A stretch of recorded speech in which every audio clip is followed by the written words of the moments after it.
Public party Baburao Maheshwar, Baburao Maheshwar, Baburao Maheshwar मुख्यमंत्री। आओ आओ, शांत हो जाओ, शाबाश। पब्लिक के लिए तो तुम दोनों बहुत ही चहेते बन गए हो। अब हमारी पार्टी ज्वाइन करके तुम दोनों ने हमारी पार्टी की भी शान बढ़ा दी है। हाँ, कहाँ है सीएम साहब? वो अभी मीटिंग कर रहे हैं। क्या मूर्ति जी, असेंबली की सीट के लिए नाम की जगह जाति प्रमाण पत्र क्यों डाला? इस एरिया के सभी उम्मीदवारों को जाति के हिसाब से ही सीट दी जाती है सर। इसलिए सर हमने रामनगर से मिश्रा का, आदिवासी क्षेत्र से भीमा का और मुस्लिम क्षेत्र से मोहम्मद अली का नाम जोड़कर ये उसकी लिस्ट बनाई है। तब तो जिलों का नाम भी मिश्रा नगर, भीम नगर और मोहम्मद नगर क्यों नहीं रख लेते? अगर हम किसी जाति विशेष के उम्मीदवारों का नाम चुनते हैं तो इससे सिर्फ एक ही जाति का विकास होगा। अगर पूरे राज्य का विकास चाहते हो तो उसे चुनो जिसे जनता चुने, जाति के हिसाब से नहीं। मिश्रा नगर, भीमा नगर और मोहम्मद नगर नाम बन गए तो इस देश का विकास नहीं हो पाएगा और हर मंत्री अपनी जाति के बारे में ही सोचेगा। क्या ये ठीक होगा? इसलिए हमें अपनी जाति से ऊपर उठकर सबके लिए सोचना होगा। आई एम सॉरी, जो समझदार हैं, ईमानदार हैं और काबिल हैं, मेरे ख्याल से ऐसे ही लोग सीट पाने के योग्य हैं। मैं ऐसे को ही सीट दूंगा। नमस्कार सर। क्या तुम्हारे सामाजिक कार्यकर्ता यहाँ पर आ गए हैं? हाँ सर, वो बाहर ही खड़े हैं। सर, आईजी सर आपका वेट कर रहे हैं। Good morning sir. Good morning. ये जो आपने रिपोर्ट मंगवाई थी।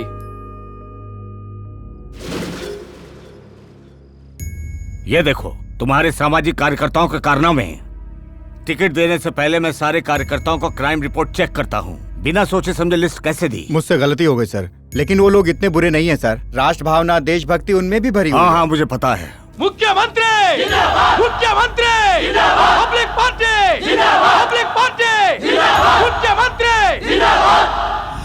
हमारी पार्टी क्यों ज्वाइन करना चाहते हो तुम? प्रजा की सेवा के लिए। मर्डर करके प्रजा की सेवा करोगे? जमीन हत्या कर लोगों की सेवा करोगे? ये क्या कह रहे हैं आप? हमने ऐसा कब किया? Shut up! इतने सारे क्राइम करने के बाद भी तुम दोनों खुलेआम सड़क पे घूम रहे हो। इस पार्टी में तुम जैसों की जरूरत नहीं और न ही जनता को तुम्हारी जरूरत है। हाजी साहब, ले जाइए। पार्टी में कुछ लोग पुराने हैं और कुछ लोगों ने अभी ज्वाइन किया है। मैं एक बात साफ साफ बताना चाहता हूँ कि लोगों को पैसे देकर, उनको कपड़े देकर हमें वोट खरीदने की जरूरत नहीं। अपने व्यापारी लोगों से पार्टी फंड के नाम पर पैसे लेने का तुम्हें कोई अधिकार नहीं। उन्हीं से पैसे लेते हो और जीतने के बाद उन्हीं से अपना मुंह मोड़ लेते हो। हम सभी को अपने आप पर भरोसा करना चाहिए। हमें अपने सिद्धांतों पर चलना चाहिए और तभी हम बहुमत से जीत हासिल कर पाएंगे। अगर ऐसा ही चलता रहा तो हमारा कुछ भी नहीं होने वाला। राजनीति छोड़कर सड़क पर चाय बेचनी पड़ेगी। कोई पत्रिका पढ़ रहे हो क्या? नहीं, घोषणा पत्र है। मुख्यमंत्री का भाषण सुनते ही प्रचार शुरू कर दिया। ऐसी बात अरे नहीं। मेरे गंजे कार्यकर्ता, जिन्हें तुम अपनी योजना बताओगे वही तुम्हें जूतों से मारेंगे। इसीलिए बोलता हूँ कि दिमाग का इस्तेमाल करो। अभी तुम पार्टी में नए हो। तुम लोग मेरी एक बात सुन लो, मैं इस पार्टी में 25 सालों से हूँ और जो इस पार्टी में सिद्धांतों से लड़ेगा वो कभी भी जीत नहीं पाएगा। अपना दिमाग लगाओ, मेरी एक बात मानो, हमेशा अपनी जाति वाले की सुनो और जो दूसरी जाति वाले हैं उनको खूब पैसा खिलाओ। चुनाव के समय घर घर जाकर सबको दारू और साड़ी बांटो। अगर तुम चुनाव में ऐसा करोगे तो तुम्हें कोई हरा नहीं पाएगा। ये बात लिख कर ले लो।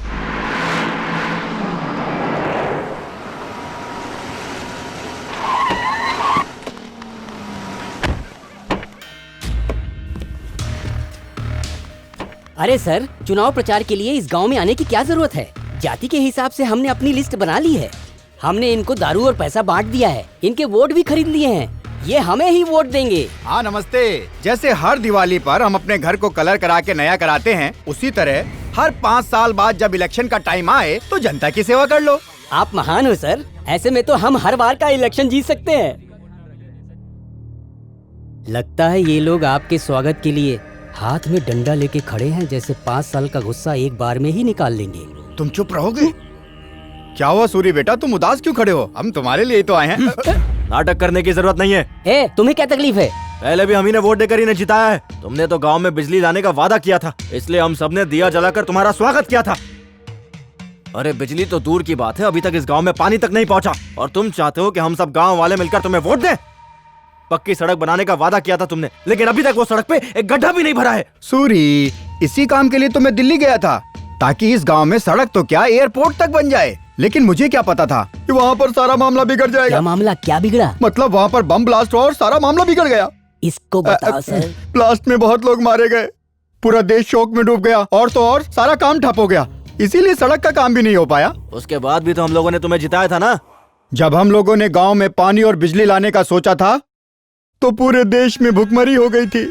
अब बताओ इसमें मेरी क्या गलती है? उसके बाद तो इनकी धड़कनें भी बंद हो गई, फिर भी हमने हार नहीं मानी और कैसे भी करके नकली दिल का इंतजाम भी किया और लेफ्ट साइड में लगा दिया। दिल बदलने के बाद मेरा दिल्ली पर से भरोसा उठ गया और सीधा मुख्यमंत्री जी के पास गया ताकि हमारे गांव का विकास हो सके। उन्होंने भरोसा दिया कि वो कुछ करेंगे। अब योजना ही बदल गई तो मैं क्या करूं? उसके बाद एक और योजना आई और योजना पे योजना आती रही। कौन सा पहले करना है, कौन सा बाद में करना है, यही सोचने में हमारे सर को काफी समय लग गया, लेकिन इलेक्शन के बाद पूरी हो जाएंगी। गाँव की समस्या और सरकार की योजनाओं में आखिर क्या संबंध है? अगर गांव की समस्या दूर करनी है तो योजना बनानी पड़ेगी। तुम्हें क्या लगता है मैंने कुछ नहीं किया? ऐसा नहीं है, मैंने अपनी पूरी कोशिश की। एक बात सुनो, अगर हमें गांव में विकास करना है तो हमें देश में होने वाली योजनाओं को भी गांव-गांव तक लाना होगा। तुम तो समझदार हो बेटा। मेरी एक बात तुम लोग ध्यान से सुनो, अब इस गांव में सड़क तभी बनेगी जब मुझे ज्यादा वोटों से जिताओगे। समझ गए तुम? जय हिंद। चलता हूँ मैं, ठीक है? नमस्कार सरपंच। नमस्कार सरपंच जी।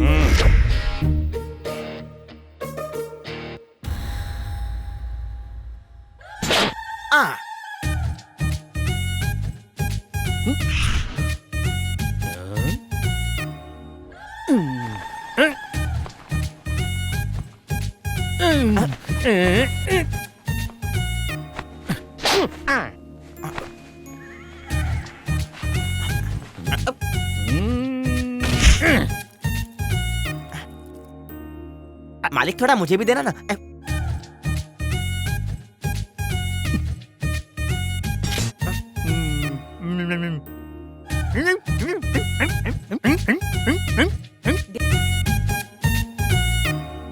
ए बेवकूफ, हाँ चलो पंचायत। हाँ चलो।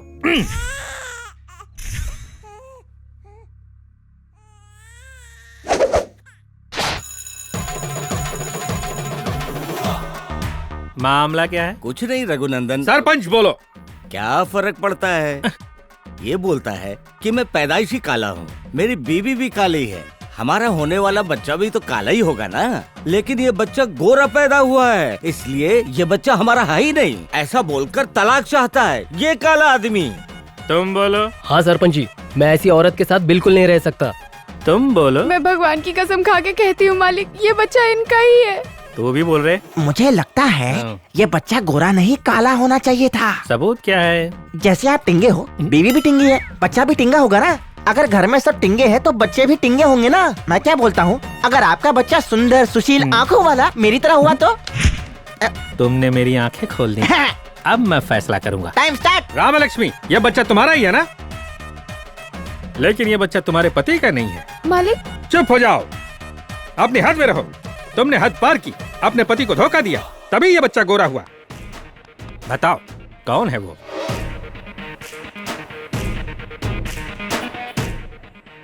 इसका असली बाप कौन है? बोलो। तुम्हें बताना ही होगा कि इसका असली बाप कौन है। बताओ। तो सभी गवाहों को सुनने के बाद हाँ। ये साबित होता है कि यह औरत बदचलन है। ये फैसला गलत है। किसने बोला? सामने आओ। कौन है? कौन है तू जो सरपंच के फैसले को गलत बता रहा है? रघु। सरपंच बोल। अरे रवि जी, आप, मैंने देखा नहीं। राम लक्ष्मी बच्चलन नहीं है, वो गंगा की तरह पवित्र है। अगर पवित्र है तो बच्चा गोरा कैसे पैदा हुआ? हा? अगर चावल की खेती करोगे चावल ही आएगा, गेहूं नहीं। घोड़ा अगर घोड़ी से शादी करेगा तो घोड़ा ही पैदा होगा, गधा नहीं। बताता हूँ। इसका बाप मोटा, इसकी माँ मोटी, तो इन दोनों का बच्चा भी गेंडे जैसा हुआ ना। पतला आदमी होता तो बकरी जैसा होता। इसी तरह काला आदमी और काले औरत से सिर्फ और सिर्फ काला बच्चा ही पैदा होगा। अगर मैंने तुझे गलत साबित कर दिया तो? ये रघुनंदन दास सरपंच का फैसला कभी भी गलत नहीं होता। फिर भी तुम मुझे बताओ कैसे? तुम्हारे पान के पत्ते का रंग क्या था? हरा था। चूने का? सफेद। सुपारी का? एकदम काला। और उसे खाने के बाद जब थूकते हो तो? लाल। जब तुम इतने रंगों वाला पान खाते हो तो तुम्हारे मुंह का रंग हरा, काला या सफेद क्यों नहीं?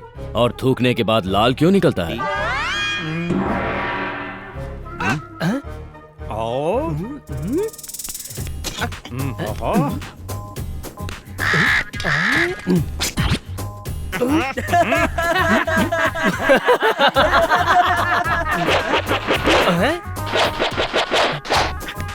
मालिक, आखिर आपके बच्चे का बाप है कौन? फैसले का कौवा भी इंतजार कर रहे हैं। अम्मा! मेरे बेटे का बाप मैं हूं।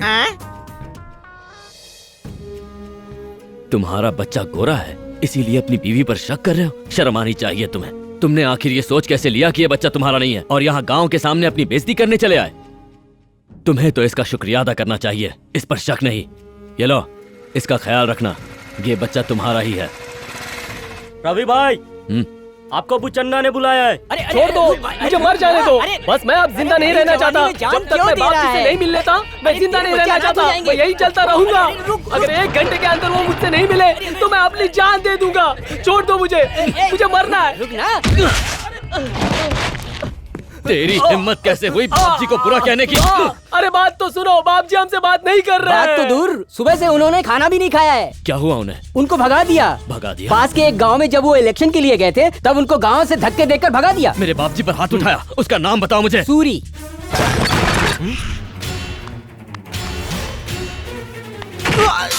कौन है बेटा?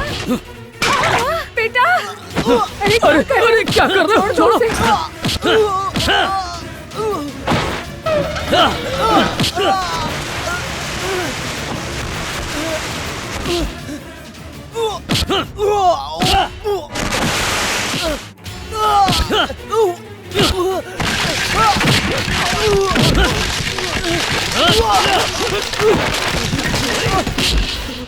मेरे बाप जी की बेइज्जती करने की तेरी हिम्मत कैसे हुई?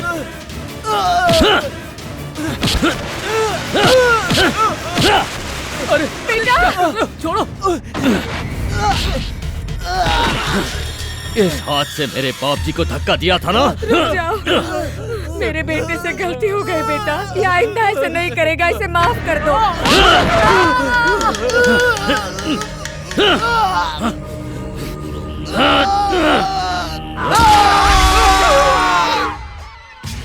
हे! ऐसी गलती की यही सजा मिलेगी। वो बाप जी, मेरी माँ, मेरा बाप, मेरा परिवार मेरे लिए सब कुछ है। अगर किसी ने उन्हें कुछ कहा या उन पर उंगली भी उठाई तो मैं उसका यही हाल करूंगा, उसके हाथ पैर चीर दूंगा। सुन लिया? सर, रवि आ रहा है। रवि, वो देखिए। नमस्ते बाप जी। गाँव गए थे ना? हाँ गया था। सूरी मिला क्या? हाँ मिला ना। क्या किया उसके साथ? मैंने उसे समझा दिया है। मतलब तुम वहाँ समझाने गए थे? नहीं, मैंने उसे अच्छी तरह समझाया। अरे अच्छे से कैसे समझाया ये बताओ। आप पर कोई हाथ उठाए मैं उसे कैसे छोड़ दूं, इसीलिए उसका हाथ लेकर आया हूँ। रवि, तुम ही मेरे असली बेटे हो। जब भी मेरी बीवी मुझसे बच्चे की बात करती है तो मैं उससे एक ही बात कहता हूँ, रवि है ना हमारा बेटा। ए, उठ, उठ। ए, जाकर वो रवि वाला बोतल लेकर आ, जा। ए रवि, जब मैं मुख्यमंत्री से मिलने के लिए गया था तो तुम्हारे बारे में ही सोच रहा था। क्यों बाप जी, उन्हें भी मेरी याद आ रही थी क्या? अरे उनको नहीं, मुझको तुम्हारी याद आ रही थी। तुम तो मेरे दिल के टुकड़े हो ना। ए, आओ इधर बैठो। सिंगापुर से खास तुम्हारे लिए ये बोतल लेकर आया हूँ मैं। चलो बैठो। आपके सामने? नहीं नहीं नहीं। जब मैं अपनी खुशी से तुम्हें ये चीज दे रहा हूँ तो मना नहीं करते, रख लो। ए रवि, जब बाप जी जैसे सज्जन पुरुष तुम्हारे लिए इतना सब कुछ कर रहे हैं तब तुम क्यों नहीं? अरे ऐसी बात नहीं है, बाप जी मेरे लिए भगवान है और भगवान के सामने नहीं पियोगे तो एक काम करो, इसे घर लेकर जाओ और पूरा बोतल कटक जाना। पकड़ो। अरे सिंगापुर की दारू क्या चढ़ती है? रवि, रवि बाबू। लगता है मैंने इतनी पी ली है कि अब गांव के गधे भी मुझसे बात करने लगे हैं। अरे गधे ने नहीं, मैंने बुलाया है। गंगा। कौन सी गंगा? बहने वाली गंगा या आकाश गंगा? अपने गांव की गंगा। अच्छा तुम यहाँ हो? वहाँ पूरा गांव पानी के लिए तरस रहा है और तुम यहाँ बह रही हो। मैं तुम्हारा ही तो इंतजार कर रही थी। अच्छा जरा 5 मिनट के लिए अंदर तो आओ, तुम्हें कुछ दिखाना है। 5 मिनट में ऐसा क्या दिखा दोगी? जो भी तुम देखना चाहो। 1 घंटा रुका तो? पहले चलो तो सही। और सुबह तक रुका तो? सुबह तक तो तुम्हें कुछ याद ही नहीं रहेगा। आओ ना। थोड़ी सी भी अकल नहीं है तुझमें? ऐसे कोई भी तुझे बुलाएगा और तू उसके घर चला जाएगा? तुझे मुझ में और इस लड़की में कोई फर्क समझ नहीं आता क्या? अरे मुझे लगा तुम हो, इसमें मेरी क्या गलती है? इसने तुम्हारी साड़ी पहन रखी है इसीलिए ये सब हुआ। कैसी औरत है ये? मेरी ही साड़ी पहनकर मेरे ही रवि को पहला फुसलाकर बुलाती है। तुम और ये दोनों जाओ भाड़ में। मेरी साड़ी खराब कर दी, अब इसे धोना पड़ेगा। हे भगवान, ये फिर से सो गया। उठ। हाँ चल रहा हूँ। मैं तुम्हारे लिए इतना प्यार से खाना बनाती हूँ, तो फिर तुम उसके यहाँ क्यों जाते हो? कहा ना, साड़ी देखकर गलतफहमी हो गई थी, वरना तुम इतनी प्यारी हो कि तुम्हें छोड़कर मैं उसके पास जाऊंगा। पागल हो? तुम हमेशा ऐसे ही झूठ बोलते हो। मैं झूठ बोलता हूँ? मेरी कसम सच कह रहा हूँ। तो क्या सच में मैं तुम्हारे दिल में हूँ? अरे सिर्फ दिल में ही नहीं, तुम तो हर जगह हो। यहाँ इस पानी में तुम हो, इस खाने में तुम हो, और तो और तुम मेरे मन में भी हो। तुम्हारे अलावा मैं किसी के बारे में नहीं सोच सकता। सच बोल रहे हो ना? अरे बाबा तुम्हारी कसम। अब खाओ। अच्छा मैं तुमसे एक चीज मांग सकती हूँ क्या? मांगो ना। बात ये है कि मैं जहाँ जाना चाहूँ वहाँ ले जाओगे? कहाँ जाना चाहती हो तुम? प्लेट में। प्लेट में? हाँ। ये लो पकड़ो। नहीं नहीं, ये वाला नहीं। तो? वो जिसमें बैठ के विदेश जाते हैं वो वाला। अरे बाबा उसे प्लेट नहीं फ्लेट कहते हैं। जो भी है, मैं उसमें बैठकर एक बार विदेश जाना चाहती हूँ। ये मेरी बचपन से ही इच्छा है। अच्छा हाँ। जाएंगे ना?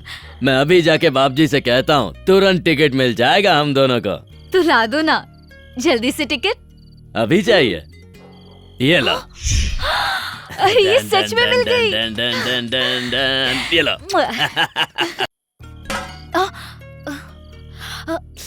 खाना बहुत अच्छा था, तुम्हारे हाथ में जादू है। और खाओ ना, सब तुम्हारे लिए है। खिलाओ।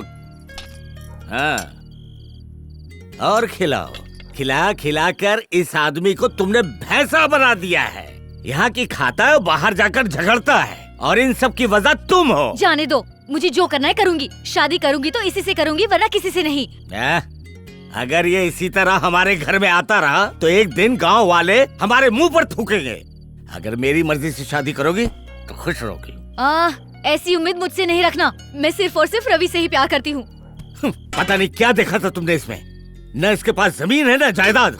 दिन भर उस एमएलए के आगे पीछे घूमता है, बस उसी की शराब पीता है और उसके कहने पर लोगों के हाथ पैर उखाड़ता है। सुनो, अगर तुमने इससे शादी की तो यहाँ नहीं रहोगी, तुम भी जेल जाओगी। जेल भी जाना होगा तो जाऊंगी, लेकिन शादी रवि से ही करूंगी। अगर इससे शादी हुई तो मैं अपनी जान दे दूंगा। मैं तो इस जन्म में तो क्या, बल्कि उस जन्म में भी रवि के साथ ही अपनी जिंदगी गुजारूंगी, नहीं तो फांसी लगा लूंगी। तुम फांसी लगाओगे और मैं खड़ा देखता रहूंगा? तुमसे पहले मैं फांसी लगा लूंगा। आपसे पहले मैं मरूंगी। तुम नहीं, मैं मरूंगा। मैं मरूंगी। मैं मरूंगा।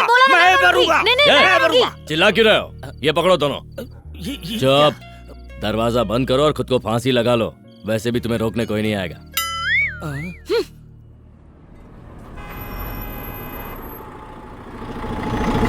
चलो चलो जल्दी निकलो, चलो चलो।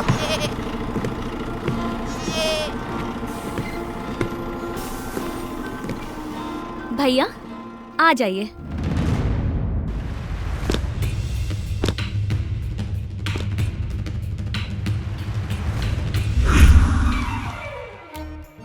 कंडक्टर साहब, इस जगह पर हमारा गांव तो नहीं है, फिर हमें यहाँ क्यों उतारा? उस गांव में जाने के लिए यहीं उतरना पड़ता है। क्यों भाई, वहाँ बस नहीं जाती है क्या? आप मिलिट्री में थे क्या? हाँ तो आपको राजनीति तो आती होगी। जरूर आती है, बोलो। दोस्ती के खातिर हमने पाकिस्तान में बस जाने दी, लेकिन हुआ क्या?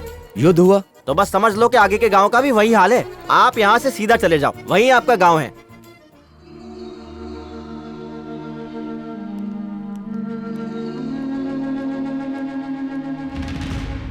अब समझ में आया कि यहाँ बस क्यों नहीं आती है।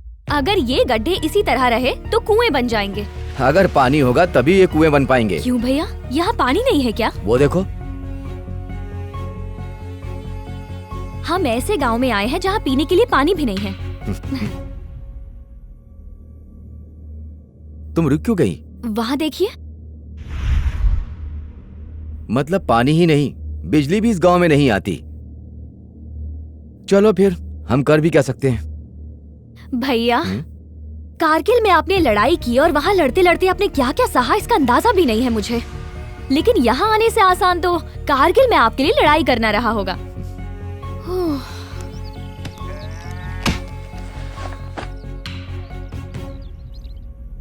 अजनबी लगते हो, किसके घर आए हो? इस गांव में रहने के लिए मकान चाहिए। इस गांव में? इस गांव में बाहर से लोग आने से भी कतराते हैं, और आप शहर से इतनी दूर यहाँ गांव में आए हैं। अच्छा है। अरे गर्मी बहुत है, बाहर खड़े रहोगे तो लू लग जाएगी। बैठिए बैठिए। वैसे किस काम से इस गांव में आए हैं? मैं टीचर हूँ और यहाँ पढ़ाने आई हूँ। मतलब आप टीचर हो, और टीचर का मतलब गुरु होता है, और हमारे यहाँ गुरु ईश्वर का अवतार होता है। मतलब आप देवी हो, मुझे आशीर्वाद दो। ये कौन है? मेरे भैया। अच्छा, मेरी दीदी के भैया, तो फिर मेरे भी भैया। बेटा, अगर ऐसे ही बकबक करती रहोगी तो इन्हें जलपान कौन कराएगा? मैं भूल गई, मैं अभी लेकर आती हूँ। मेरी बेटी है, मेरी बेटी बहुत ही चंचल है, दिन भर बकबक करती है। इस गांव में तो... थैंक यू। मैंने सिर्फ दूसरी कक्षा तक ही पढ़ाई की है, लेकिन जब मैं तीसरी कक्षा में गई तब तक हमारे मास्टर जी गांव छोड़कर भाग गए।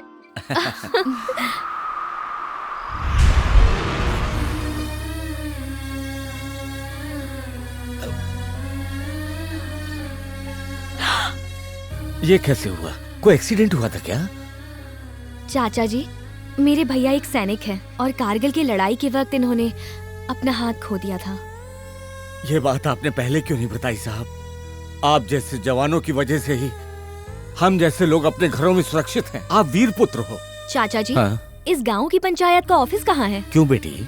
भैया की बहादुरी के लिए सरकार ने हमें इस गांव में 5 एकड़ की जमीन दी है। उसी सिलसिले में सरपंच से बात करनी है। अपना सरपंच खुद अपने ही गांव में नहीं रहता, वो तो खुद ही गांव से दूर जाकर बसा है। वो तो नाम का सरपंच है, वो सिर्फ बड़े लोगों की सुनता है और उन्हीं की करता है। वो तो गांव में तभी आता है जब उसका कोई स्वार्थ होता है। देखो मेरे देश के जवान, ये सारी जमीन मेरे अंडर में आती है।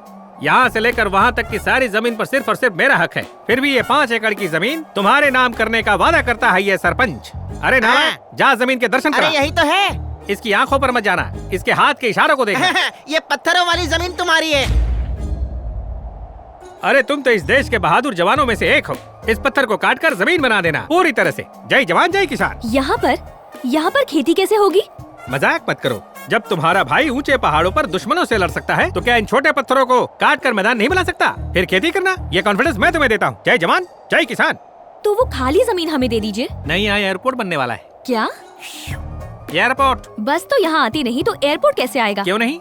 एयरपोर्ट क्यों नहीं? क्या इस गांव की कोई हैसियत नहीं है क्या? क्या यहाँ विकास नहीं होना चाहिए? क्या विकास के सपने भी नहीं देख सकते? ये भी अधिकार नहीं है? ये नहीं कर सकते, वो नहीं कर सकते? जैसे विकास का सपना देखना कोई बहुत बड़ा जुर्म है। अरे जैसे सपनों में कविता को, बबीता को, अनीता को या फिर सविता भाभी को कोई भी आम आदमी देख सकता है, इसी तरह यहाँ एयरपोर्ट बनना भी देख सकता है। यहाँ पर एक एयरपोर्ट बन जाए, यही मेरा सपना है। सबका साथ सबका विकास। तो इस तरफ की जमीन दे दीजिए। नहीं, यहाँ मैं बंदरगाह बनवाऊंगा। बंदरगाह? जहाँ बड़े जहाज आते हैं। उसके लिए वहाँ पर समुद्र का होना जरूरी है। वो भी मेरा एक सपना है। सपने देखने के लिए मैं स्वतंत्र हूँ। क्यों हूँ ना? एक दिन मैं यहाँ समुद्र भी बनवाऊंगा। क्यों बे नालायक? उस पर टाइटैनिक भी चलेगी। आपके सोचने से समुद्र यहाँ नहीं आएगा, वो प्रकृति का एक हिस्सा है। अरे नादान बालिके, अगर मैं रुपए दिखाऊंगा तो समंदर क्या, समंदर का बाप भी उसके साथ साथ यहाँ पर चला आएगा और समंदर तो बन के रहेगा।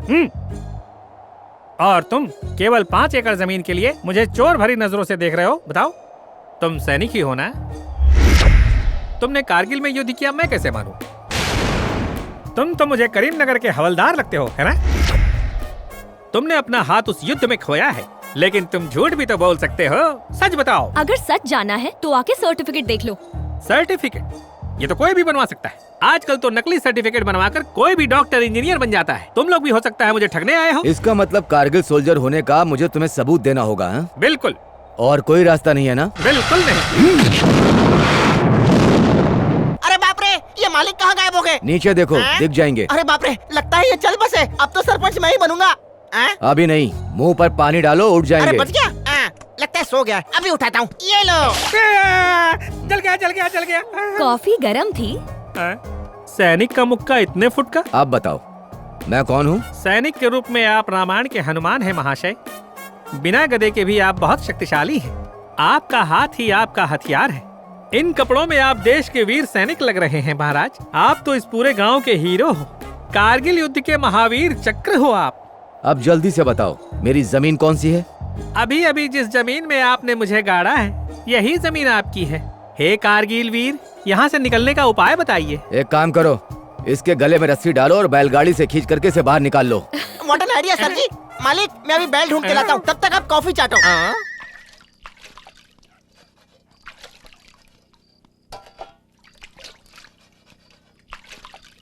ये जरूर वही होगी, अब तक मेरा इंतजार कर रही है। क्या हुआ दीदी? क्या किया इसने? क्या किया तुमने दीदी के साथ? मेरी कोई गलती नहीं है, ये तुम्हारे घर के सामने खड़ी थी, मैंने सोचा तुम हो। अंधे हो क्या? हम दोनों तुम्हें एक जैसी दिखाई देती है। तुम्हें मुझ में और इनमें कोई फर्क दिखाई नहीं देता? हमेशा नशे में रहती हो। चुप हो जाओ। मुझे क्या सपने में आएगा कि तुम्हारे घर में मेहमान आया है? हा? ये तो ऐसा हो गया जैसे रामायण में राम जी और सीता माँ के बीच द्रौपदी आ गई हो। देखिए, मुझसे गलती हो गई, मैंने गलती से आपको पकड़ लिया। वैसे आप हैं कौन? ये इस गांव में नई टीचर बन के आए हैं। अच्छा, अब ये कौन है? और ये टीचर के भैया है। ओहो, अपने बहन की रक्षा के लिए आए हैं। सिर्फ अपनी बहन की रक्षा के लिए नहीं, सारे देश की रक्षा के लिए आए हैं। ओहो, भैया सैनिक हैं। जब भी हमारे देश पर खतरा आता है तो उनसे लड़कर यही लोग हमारी रक्षा करते हैं। हमारा देश वैसे ही सुरक्षित है, ये क्या कर लेंगे? हम मजे से खाते हैं या मजे से पीते हैं। देखो, मैं तो सिगरेट भी पीता हूँ। हमारे पास सब कुछ है, ये क्या बचाएंगे? आए बचाने हैं। मैं तुम्हें बताता हूँ कि मैंने क्या बचाया है। बताओ, क्या बचा है? जब जब दुश्मन देश ने हमारी धरती माँ को नुकसान पहुँचाने की कोशिश की, तब तब हमारे जवानों ने अपने जान की बाजी लगा दी। कारगिल युद्ध में जब हमारे पड़ोसी ने हम पर आक्रमण किया, तब तब हमारे जवानों ने अपने जान की परवाह किए बिना दुश्मनों को अपनी धरती माँ की रक्षा करने के लिए यहाँ से मार भगाया। ऐसी रक्षा की है मैंने। कौन सा तीर मारा है? बड़ी बड़ी बात करते हो हैं? पूरा पाकिस्तान मेरे इस जेब से भी छोटा है, और उससे लड़ने के लिए तुमने इतने साल लगा दिए। खुद को महान कहते हो। ये सब क्या है? तुम्हें पता है तुम क्या बोल रहे हो? देश के लिए इन्होंने अपना हाथ गंवा दिया। अच्छा, और इनके साथ तुम ऐसे बात कर रहे हो? सरकार ने इन्हें अपने गांव में 5 एकड़ जमीन दी है। हाथ तोड़वाने के लिए सरकार ने इन्हें 5 एकड़ जमीन दी। इस हिसाब से हाथ तोड़ने के लिए मुझे कितनी जमीन मिलनी चाहिए, ये सोच रहा हूँ मैं। अरे, तुम अंदर चलो।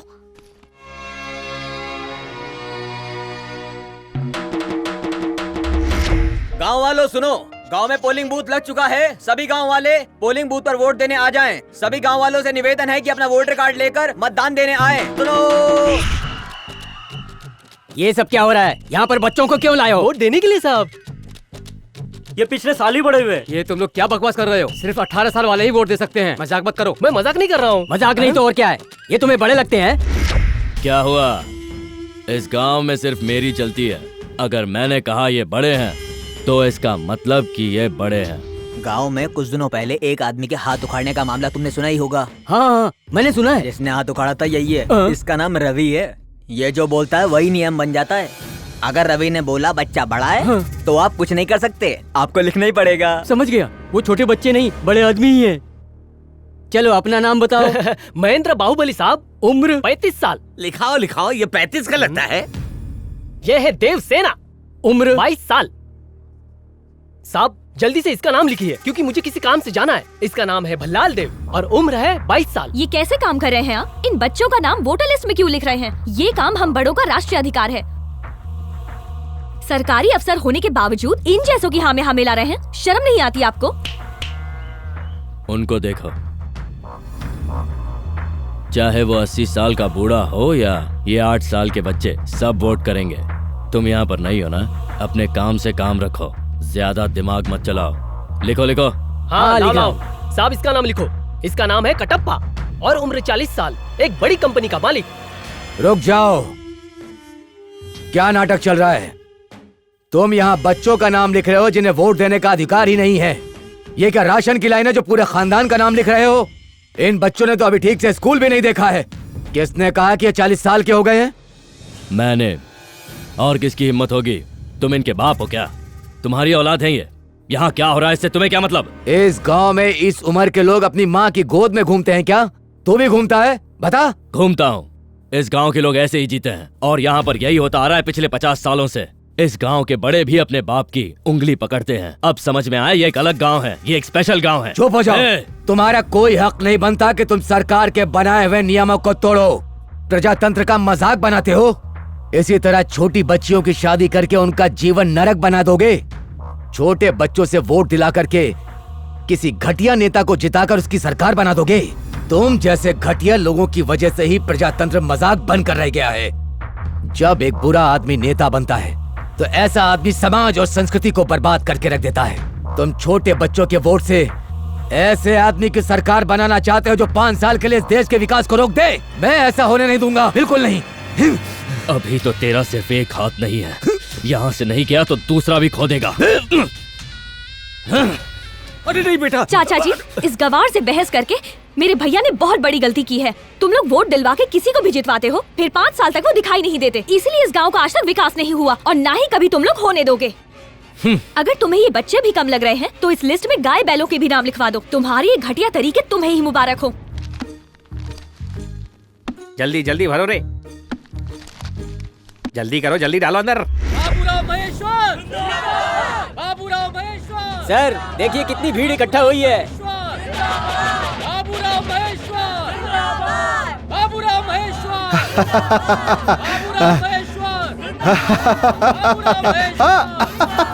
रवि इधर आजा। तू तो मेरे जिगर का टुकड़ा है।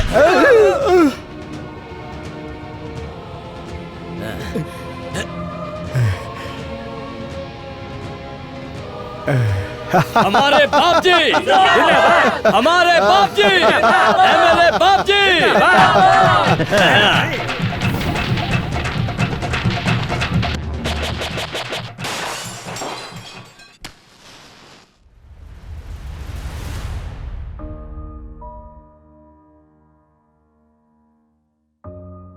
ये क्या साहब, इस गांव में कभी भी बिजली नहीं आई, फिर भी आपने लालटेन जलाकर गांव को रोशन कर दिया। किस खुशी में साहब? कल त्योहार जो है, त्योहार है स्वतंत्रता दिवस। ओह अच्छा अच्छा, तो इस बार गणपति का त्योहार 15 अगस्त को आ रहा है। गणपति का त्योहार तो हिंदुओं के लिए है, क्रिसमस का त्योहार ईसाइयों का और रमजान मुसलमानों के लिए है, लेकिन ये आजादी का त्योहार सभी के लिए है, फिर वो चाहे किसी भी मजहब का हो या जाति का हो। कल हमारी आजादी का दिन है बाबा। माफ कीजिए साहब, हम लोगों ने बिजली और पानी के अलावा आज तक कभी कुछ सोचा ही नहीं। आजादी क्या होती है हमें कुछ पता ही नहीं साहब। झंडा फहराने के लिए कौन आएगा? सरपंच या एमएलए? उनको बुलाने से कोई फायदा नहीं, वो नहीं आने वाले। पर झंडा फहराने के लिए कोई नेता तो चाहिए ना। इस तिरंगे को किसी भी नेता की जरूरत नहीं है बाबा, भारतीय होना काफी है। तो रस्सी कौन खींचेगा? आप हो ना। मैं? इस पूरे गांव में आप ही हैं जो इस तिरंगे को फहरा सकते हैं। इस गांव में गुंडे और मवाली तो बहुत मिल जाएंगे, लेकिन आप जैसा कोई नहीं है जिसे अपने देश और मिट्टी से इतना ज्यादा प्यार है। तो ये सिर्फ आप ही कर सकते हैं।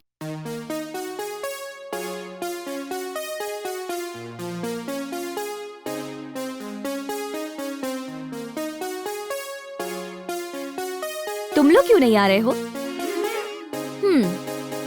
ये लो, अब जोर से बोलो, वंदे मातरम। वंदे मातरम।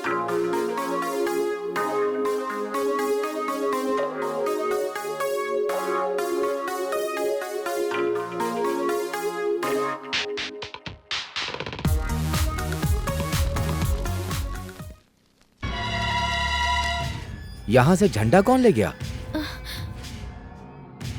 चल इन लोगों की इतनी हिम्मत! इस तरह से झंडे का अपमान कर रहे हो? अरे मार करो, बचाओ। रुक जाओ। ये सब क्या है? इन बेचारों को क्यों मार रहे हो? क्या किया इन्होंने? ये लोग तुम्हारी ही वजह से बिगड़े हुए हैं। जरा इनसे पूछो क्या किया है इन्होंने? क्या किया है? तुम्हारा हाथ पकड़ा क्या? तुम्हारी साड़ी खींची है क्या? तुम्हें देखकर सीढ़ी बजाई है? मेरी माँ का आंचल खींचा है बेवकूफ। ये झंडा मुझे मेरी जान से प्यारा है और ये लोग इसे जमीन पे डाल करके इस पर जुआ खेल रहे थे। क्यों रे? लेकिन रवि भाई, मुझे नहीं मालूम था कि झंडा देश का है। हम लोगों को लगा ये किसी पार्टी का झंडा है। Shut up! पार्टी के झंडे और देश के झंडे में तुम्हें फर्क नजर नहीं आता? इंसान हो या जानवर हो तुम लोग? इन्हें जानवर क्यों कह रहे हो? जब तुम्हारे दुश्मनों ने इस झंडे के सामने तुम लोगों को मारा तब क्या किया तुमने? तब तो कुछ नहीं किया। यहाँ तक कि एक मैच हारने पर भी लोग इस झंडे को जला देते हैं, तब तुम्हारे मन में बात नहीं आती? जाओ मारो उन्हें। न जाने कितनी पार्टियों ने ऐसा झंडा बनाकर पूरे गांव में लगाया है। ऐसे ही कपड़े पहनते हैं वो पार्टी वाले। सिर्फ जय जवान कह देने से इस देश का कुछ नहीं होगा। पहले इस झंडे को लोगों के दिलों में बसना होगा। इस देश के लोगों को एक साथ जुड़ना होगा, तब ये समझेंगे कि ये हमारा तिरंगा है। चलो तुम्हारे कहने पर मैं ये बात मान लेता हूँ, लेकिन इन्हें कौन बताएगा, कौन समझाएगा इन्हें? इसे बताने की जरूरत नहीं पड़ती है। जब कोई बच्चा अपनी माँ की कोख से जन्म लेता है तो वो खुद ही दूध पीने लग जाता है। माँ उसे ये नहीं बताती कि उसे दूध कैसे पीना है। वैसे ये झंडा भी सभी के लिए माँ के आंचल के जैसा ही होता है।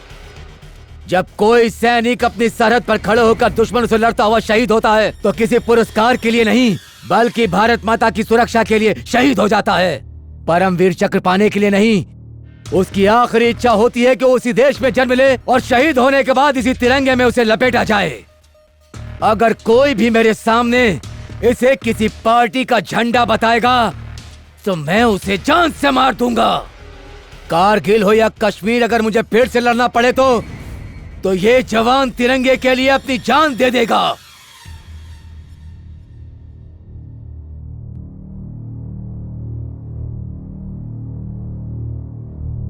ये मैं आज भी गर्व से गाता हूँ। स्वतंत्रता दिवस पर ही नहीं, हर दिन इसे फहराने की इच्छा है मुझ में। जब ये शान से लहराता है तो मेरा सर गर्व से ऊंचा हो जाता है। स्वतंत्रता दिवस का दिन लोगों के लिए छुट्टी का दिन होता होगा, लेकिन मेरे लिए नहीं। इस तिरंगे के लिए मेरे अंदर देशभक्ति की भावना हमेशा रहेगी। तिरंगे का सम्मान सिर्फ स्वतंत्रता दिवस पर ही नहीं, देश के हर नागरिक के दिल में हमेशा होनी चाहिए। तिरंगा कोई साधारण कपड़ा नहीं है जो नेताओं की गाड़ियों पर लगा दिया जाए। ये वो कपड़ा है जिसके आगे हर भारतीय को सर झुकाना चाहिए। जय हिंद। आपने उन सभी लोगों को सीट दी है जो नए हैं, अनुभवहीन हैं, पहली बार इलेक्शन लड़ रहे हैं, लेकिन मैं जब से इस पार्टी की नींव रखी गई है तभी से इस पार्टी की जी जान से सेवा कर रहा हूँ। ये तो आपको पता है कि पिछले 3 बार से मैं लगातार विधायक का चुनाव जीत रहा हूँ, इस पार्टी के लिए जी जान एक कर रहा हूँ। उसके बाद भी आपने मेरे किसी भी उम्मीदवार को टिकट नहीं दिया। क्या मेरा हक नहीं है कि मैं पार्टी से टिकट की उम्मीद करूं? आपकी जाति का नहीं हूं, इसीलिए मुझे टिकट नहीं दिया। मंत्री बनने के लिए किसी जाति का नहीं, चरित्र का, ईमानदारी का, अनुभव का होना जरूरी है। आपका मतलब क्या है? मतलब आप अच्छी तरह से जानते हैं, फिर भी आप हमारे मुंह से अपने कारनामे सुनना चाहते हैं। मुख्यमंत्री होकर आप? मुख्यमंत्री की हैसियत से ही बता रहा हूँ। तुम हर साल गाँव के विकास के लिए सरकार से लाखों रुपए लेते चले आए हो, लेकिन विकास के नाम पर कुछ नहीं किया। तुमने थोड़े से पैसों से भी अगर तुमने अपने क्षेत्र में कुछ अच्छा काम किया होता तो सीट क्या, मैं तुम्हें मंत्री बना देता। क्यों चुप क्यों खड़े हो? मेरी बात ध्यान से सुनो बाबूराव। अगर परिवार के 3 बच्चों में कोई बच्चा नालायक हो जाए तो पिता अपने उस बच्चे को घर से निकालता नहीं है, बल्कि उसे सही गलत का मतलब समझाता है। 25 साल से तुम इस पार्टी से जुड़े हो, इसलिए मैं तुम्हें पार्टी से निकालना नहीं चाहता, बल्कि तुम्हें एक और मौका देना चाहता हूँ। समझे? मेरी बात मानो, तुम बहुत सीनियर हो, इसलिए ये बात तुम्हें आखिरी बार समझा रहा हूँ। इसीलिए कम से कम एक सीट तो मुझे देनी चाहिए थी ना सर। ये सीट अच्छे और ईमानदार लोगों के लिए है, तुम्हारे लिए नहीं। मना करने के बाद भी तुम लोग पानी लेने चले आते हो। यही एक कुआं बचा हुआ है, अगर तुम लोग भी यहाँ पानी लेने आओगे तो हमें पानी कैसे बचेगा? अगर हम थोड़ा सा पानी ले लेंगे तो तुम्हारा कुआं सूख जाएगा क्या? मेरा कुआं है, मैं पानी दूं या न दूं, तुम्हें इससे क्या लेना देना है? कैसी बात कर रहे हैं आप?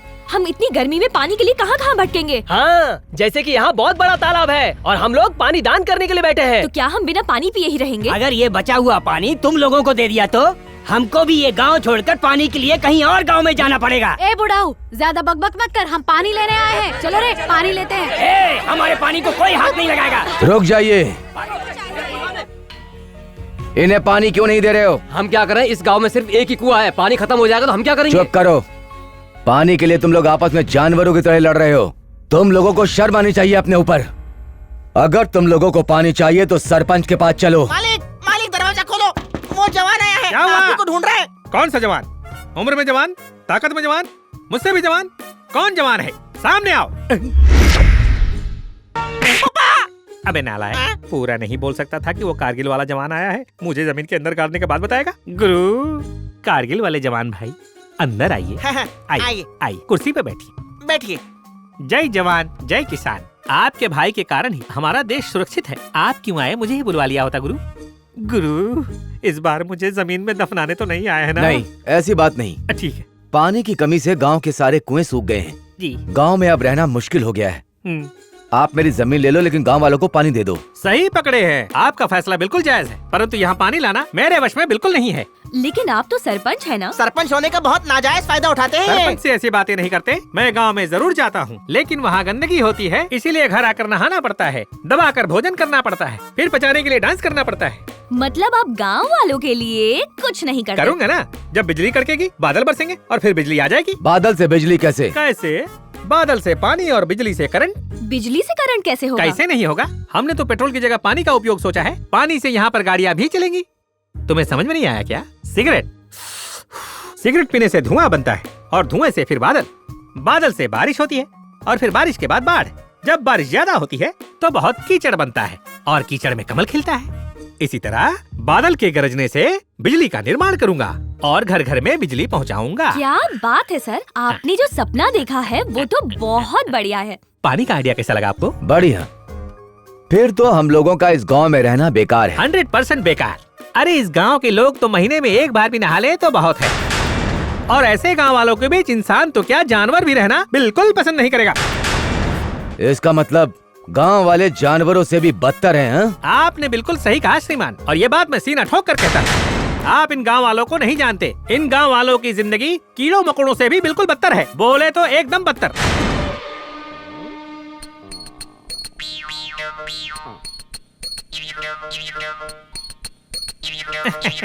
मुझे गलत मत समझना,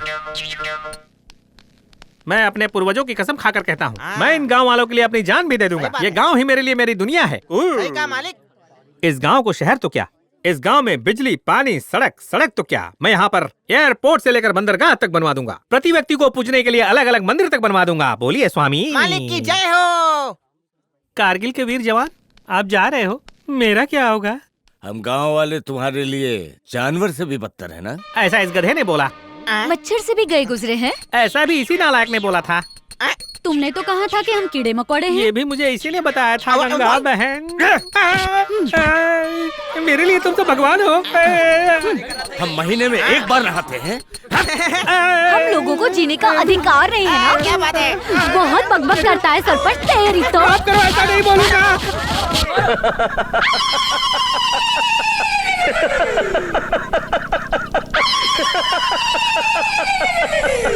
उस जवान ने गांव वालों से तुम्हारी पिटाई करवा दी। उसने मेरा घर ही नहीं उजाड़ा, बल्कि मेरे मुंह का निवाला भी छीन लिया। उस सैनिक ने आने के बाद मेरा सुख और चैन सब कुछ छीन लिया है।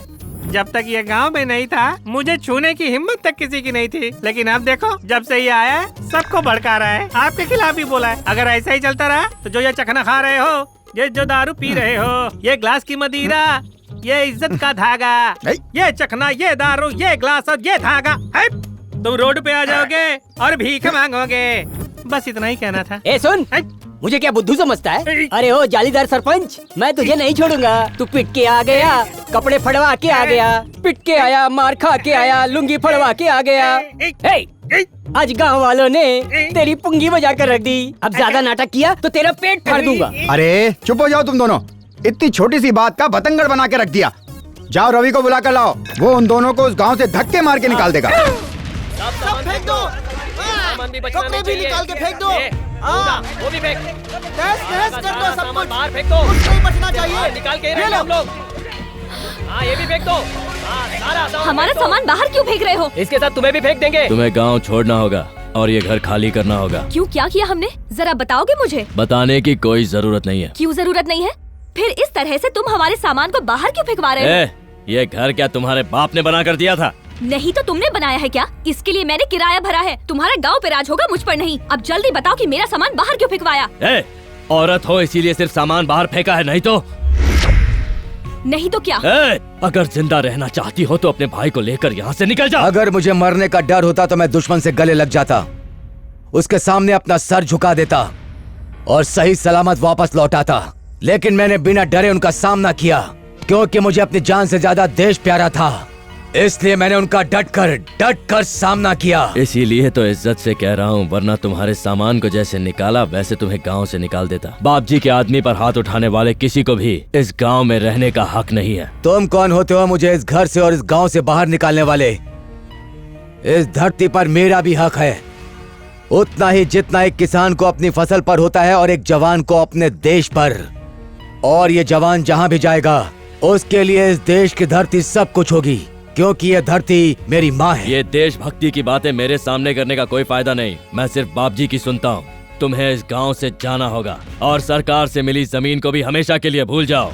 और जहाँ तक तुम्हारी बहन की बात है, उसका भी ट्रांसफर हो चुका है। और हाँ, अगर तुम लोगों ने यहाँ से जाने से इनकार किया तो मैं तुम्हें जान से मार दूंगा। जब मैं दुश्मन की गोली से नहीं डरा तो तेरी बोली से क्या डरूंगा? तुम जैसे गरजने वालों को मैंने बहुत देखा है, जो केवल गरजते हैं बरसते नहीं। तो बाप जी का फेंका हुआ एक प्यादा है जो सिर्फ उसी के इशारों पर नाचता है।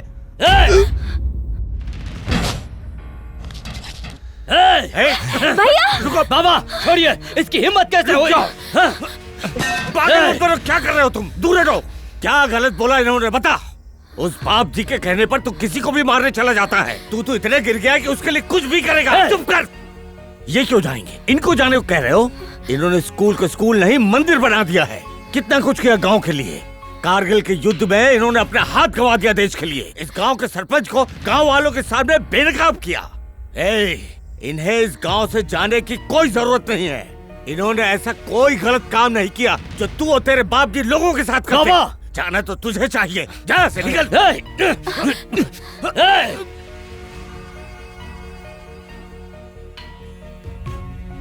गुंडा मवाली कहीं का।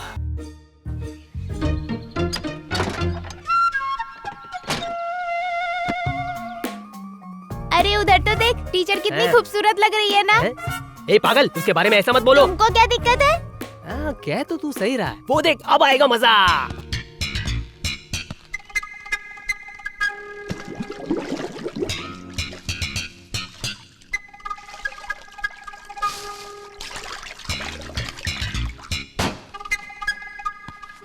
अरे देखो ना उसको, वो रवि तो अंदर कूद गया। अभी केवल कूदा है, असली मजा तो अब आएगा। लेकिन कैसा मजा आएगा? बस तुम देखते जाओ।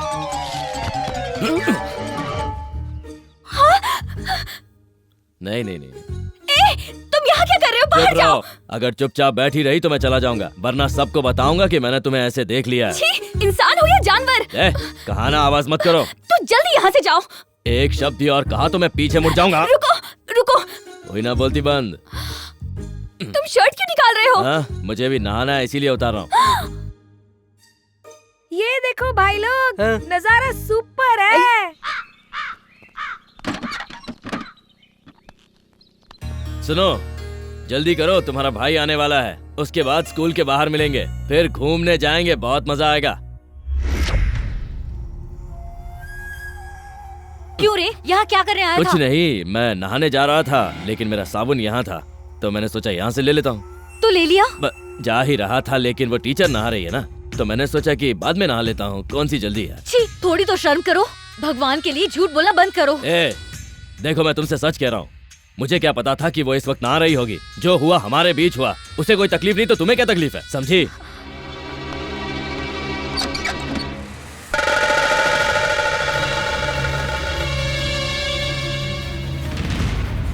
मुझे तो लगता था तुम्हें सिर्फ पढ़ाना आता है, लेकिन तुम तो और भी बहुत कुछ कर लेती हो। मेरे रवि के साथ ऐसा करती हो कि दूसरों के साथ भी करती हो। शर्मिला, कुछ नहीं पता तो चुप रहो। बिल्कुल चुप रहना। तुम्हारी करतूत सबने देखी है कि तुम किसके साथ आ रही थी, और अब अच्छाई का नाटक कर रहे हो। आखिर अपनी हरकत दिखा ही दी। बड़ी टीचर बनती फिरती है।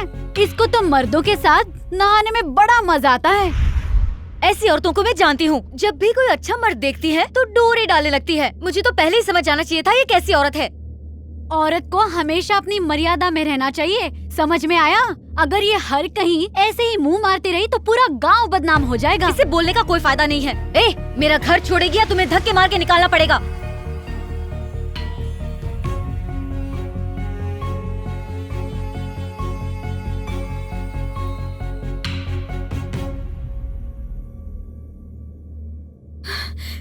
हाँ, मैं ऐसी ही औरत हूँ। अगर तुम लोगों को लगता है कि मैंने कुछ गलत किया है तो मैं ये जहर पी के मर जाती हूँ।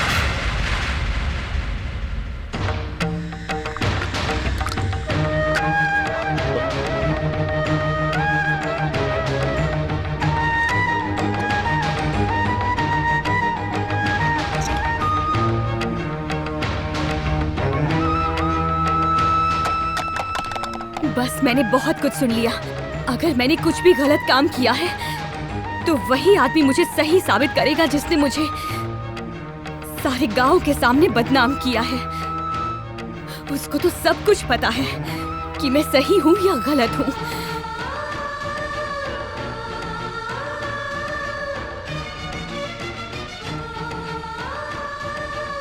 भैया भैया भैया, दीदी ने जहर पी लिया।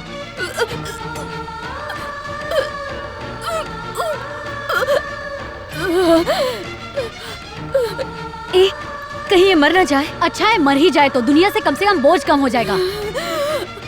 अगर ये मर गई तो हमें बहुत पाप लगेगा। कुछ नहीं, पुण्य ही मिलेगा। अपनी बकवास बंद करो, इसे बचाओ।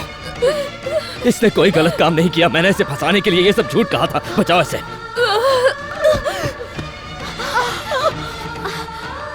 इसने जो किया है उसकी वजह तुम हो। मुझे बाद में डांट लेना, पहले इसे बचाने के लिए किसी को बुलाओ।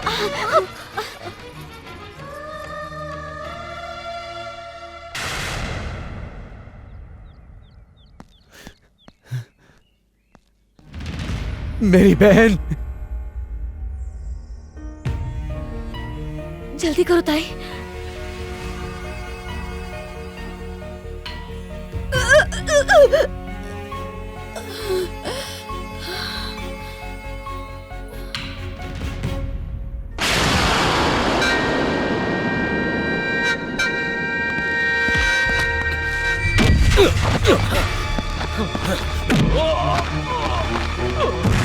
तेरे दलाल बाप जी ने औरतों और माँ की इज्जत करना नहीं सिखाया तुझे। उसके कहने पर तूने मेरी बहन को बदनाम करने की कोशिश की। मेरे बाप जी को तूने दलाल कहा?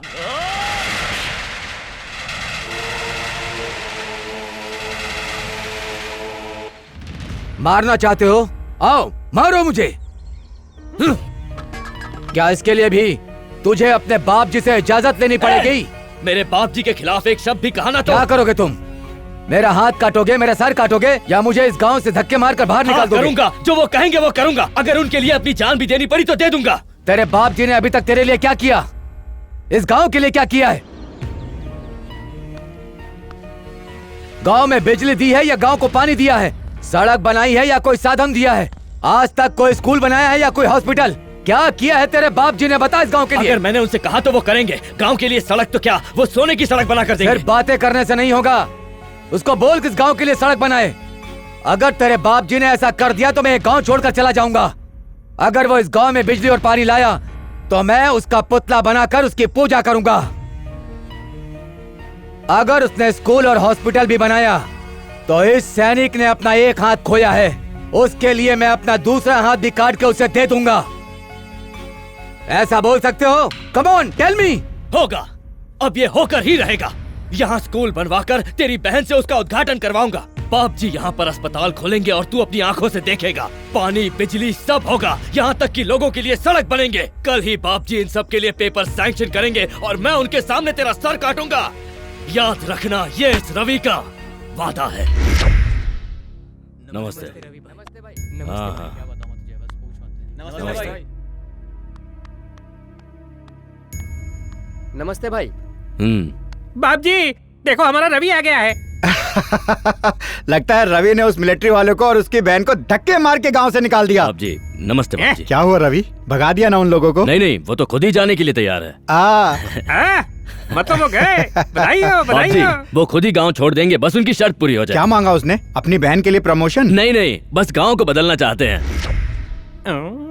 अगर आप गांव में सड़क बना देते हैं तो वो खुद गांव से चले जाएंगे।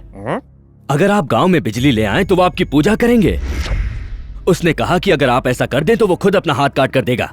तो तुमने क्या कहा? मैंने भी कह दिया कि मेरे बाप जी के लिए ये कुछ भी नहीं है। मैं अभी सैंक्शन पेपर तुम्हारे मुंह पर लाके मारता हूँ। इसको तो उनकी कब्र खोदने के लिए भेजा था, इसने तो आप ही की कब्र खोद दी। चुप करो, बाप जी, आप मुझे सैंक्शन पेपर दीजिए, मैं उन्हें अभी गांव से निकालता हूँ। वो जवान इस गांव के लिए इतना परेशान क्यों है? मुझे नहीं पता। क्या वो मुझे वोट देते हैं? क्या बिल्कुल वो नहीं। हमारा समर्थक है, हमारी पार्टी से है? नहीं बाप जी, ऐसा बिल्कुल नहीं है। इसका मतलब ये हुआ कि वो जो कुछ भी कर रहा है सीट पाने के लिए कर रहा है। ये सब राजनीति है, समझे तुम उसके चक्कर में मत पड़ो।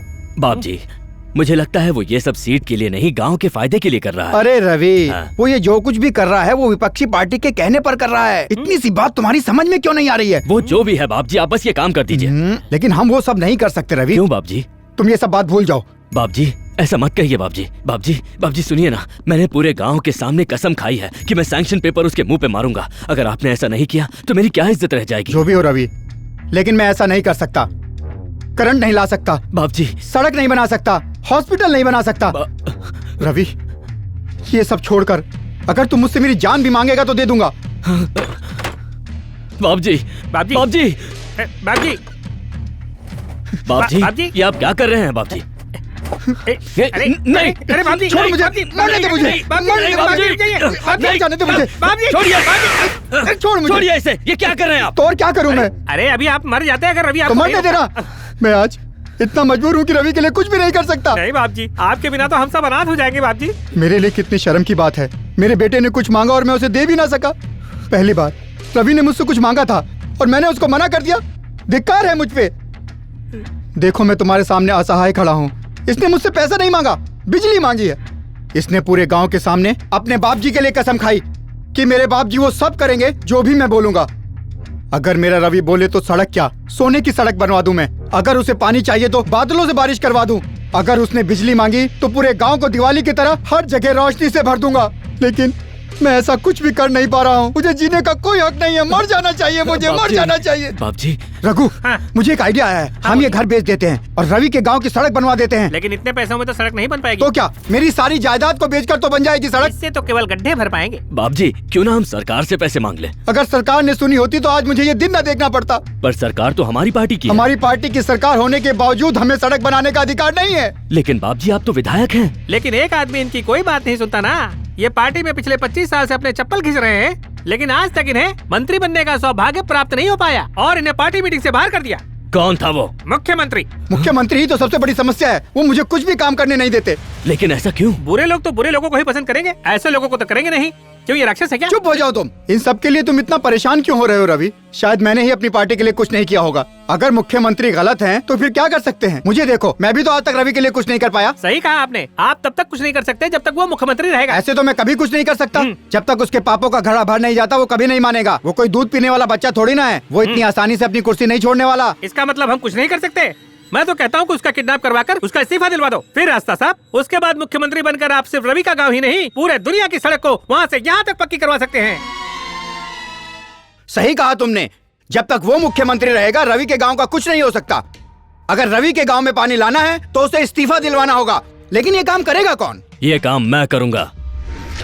हाँ बाप जी, उसे किडनैप करके मैं उससे इस्तीफा दिलवाऊंगा। ये तुम क्या बोल रहे हो रवि? उसको हाथ लगाना तो दूर, तुम उसके घर के आसपास भी नहीं जा सकते। हाँ, मुख्यमंत्री को किडनैप करना कोई बच्चों का खेल नहीं है। ऐसे बैठे रहने से तो अच्छा है कि उसे किडनैप करके उससे इस्तीफा ले लिया जाए। लेकिन वो मुख्यमंत्री है। वो मुख्यमंत्री है तो मैं भी रवि हूँ। रवि, मुझे तुम पर पूरा भरोसा था कि एक दिन तुम जरूर मेरे लिए कोई बड़ा काम करोगे और ये आज सिद्ध हो गया।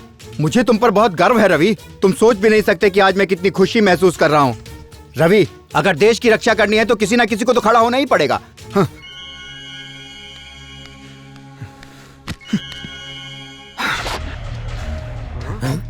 भगवत गीता में श्री कृष्ण ने कहा है कि न्याय के लिए किया गया कोई भी कार्य बुरा नहीं होता। तुम्हारी विजय हो। जाओ बेटे।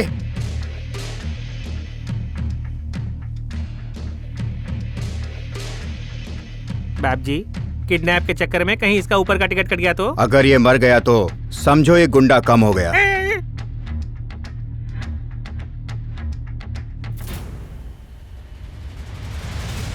ओम भूर्भुवस्वः तत्सवितुर्वरेण्यं भर्गो देवस्य धीमहि धियो यो न प्रचोदयात्। हे भगवान, ये तो आपका भी प्रसाद चोरी कर लेता है। मैंने कहा पंडित जी, क्या आप 100 के बदले मुझे 2 50 का नोट देंगे? इस भिखारी के पास 100 रुपए कैसे आ गए? हाँ है मेरे पास। ले लीजिए, ये लीजिए। अब इसे अपने शुभ हाथों से डाल पेटी में डालिए। मेरे पैसे तो दो। अरे अभी तो दिए तुम्हें। तुमने केवल 50 रुपए दिए। मैंने तुम्हें कितने रुपए दिए? 50 रुपए। दान पेटी में कितने डाले? 50 रुपए। टोटल कितना हुआ? 100 रुपए। तो हिसाब बराबर। अरे काहे का हिसाब बराबर? मैंने तुम्हें कितने दिए? 50 रुपए। इसमें कितने डाले? 50 रुपए। तो टोटल कितना हुआ? 100 रुपए हुए। हो गया ना हिसाब बराबर? अरे मैं तुझे मिला क्या सुबह सुबह? अरे दिमाग में भूसा भरा है क्या? मैंने तुम्हें 50 कितने दिए? इसमें कितने डाले? 50 रुपए। तो कुल मिलाकर कितने हुए? 100 रुपए हुए। मैं चलता हूँ। अरे लगता है मैं पागल हो जाऊंगा। अरे फिर से कंफ्यूज हो गए ना? इतना सोचोगे तो कंफ्यूज ही होगे ना? अकेले में सोचो, सब समझ में आएगा। ठीक है? दान पेटी में 50 रुपए डाले, हाथ में 50 रुपए। अरे 100 तो हो गए, लेकिन मेरे 100 कहाँ है? नहीं दूंगा, भूल जा।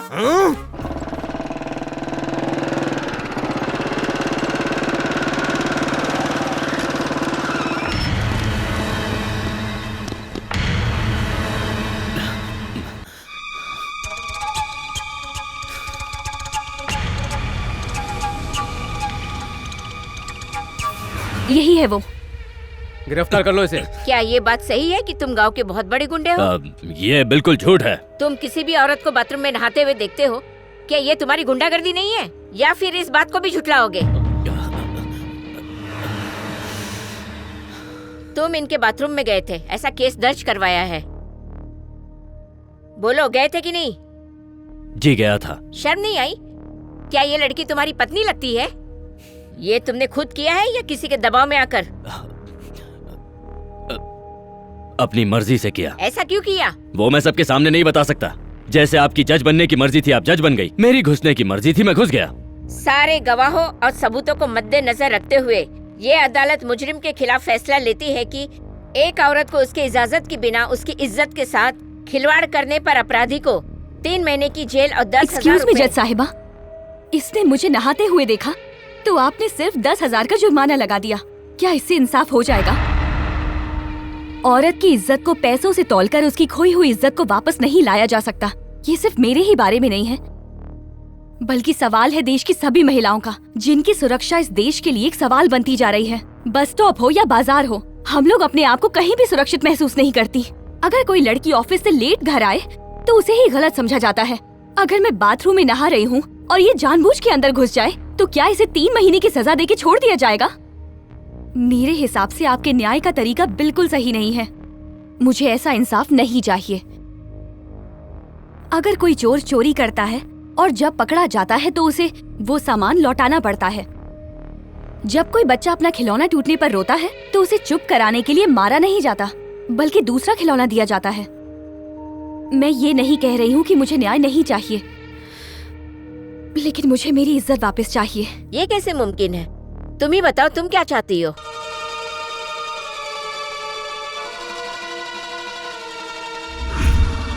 इसे मुझसे शादी करनी होगी।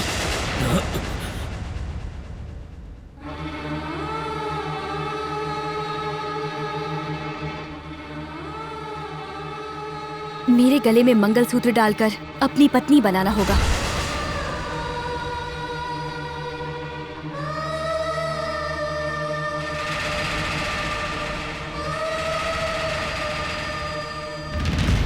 रवि ने गुनाह किया है और ये मामला एक औरत की इज्जत का है, इसलिए ये अदालत चाहती है कि रवि को इससे शादी करनी होगी। मैं शादी नहीं करूंगा, ये तो अन्याय है। अगर आप कहें तो मैं 20,000 भरकर 6 महीने के लिए जेल जाने को तैयार हूँ, लेकिन मैं शादी नहीं करूंगा कभी Shut नहीं। up! इंस्पेक्टर। Yes madam. ये शादी आपके सामने होनी चाहिए। Okay madam.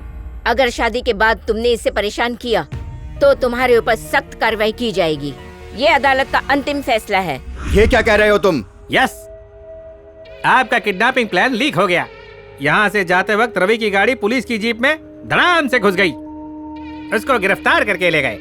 मैंने अपनी आंखों से देखा। अब बारी आपकी है। अगर पुलिस ने रवि की कुटाई की तो वो आपका नाम जरूर लेगा। सीएम को मारने का प्लान आप ही का था ना, तो आपको फांसी जरूर होगी। अगर फांसी नहीं हुई तो कम से कम आपको काले पानी की सजा तो जरूर होगी। सोच लो आप। इसलिए मेरी मानो तो आप अपना नाम और हुलिया बदल लो।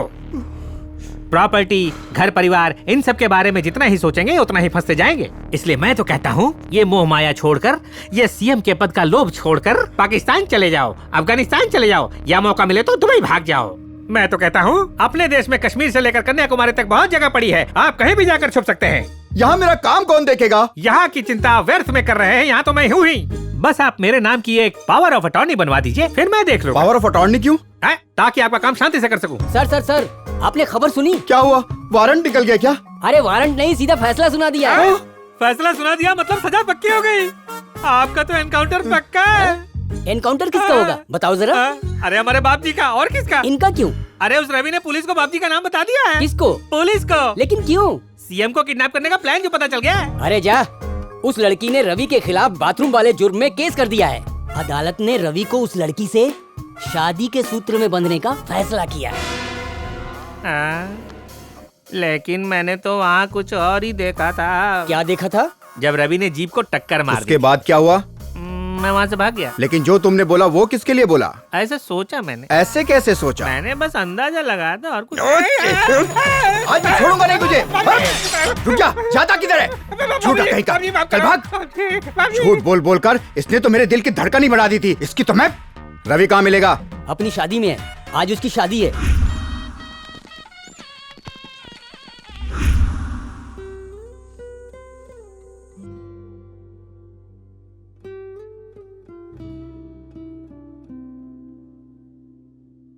जब तुम टीचर से शादी करोगे तब तुम्हारे सारे पाप धुल जाएंगे। दुनिया तुम्हें कुछ भी कहे लेकिन मुझे किसी की परवाह नहीं। तो तुमने मुझे माफ कर दिया? प्यार किसी से भी हो लेकिन रिश्ता तो ऊपर वाला बनाता है। तुम मेरे साथ इतने सालों तक रहे लेकिन कभी कुछ गलत नहीं किया, इसीलिए मुझे तुम पर हमेशा से विश्वास रहा है। मुझे तुम पर पूरा विश्वास है कि तुम जो भी करोगे अच्छा करोगे। मैं जानती हूँ जब भी शराब पीकर तुम मेरे घर आते थे मुझे कभी भी उसका बुरा नहीं लगा, लेकिन आज एक गलती के कारण हम दोनों एक दूसरे से अलग हो गए। फिर भी मुझे बुरा नहीं लगा क्योंकि तुम सही कर रहे हो। आज मेरी बस एक ही इच्छा है कि मैं तुम्हारी और उस टीचर दोनों की शादी कराऊं। आओ।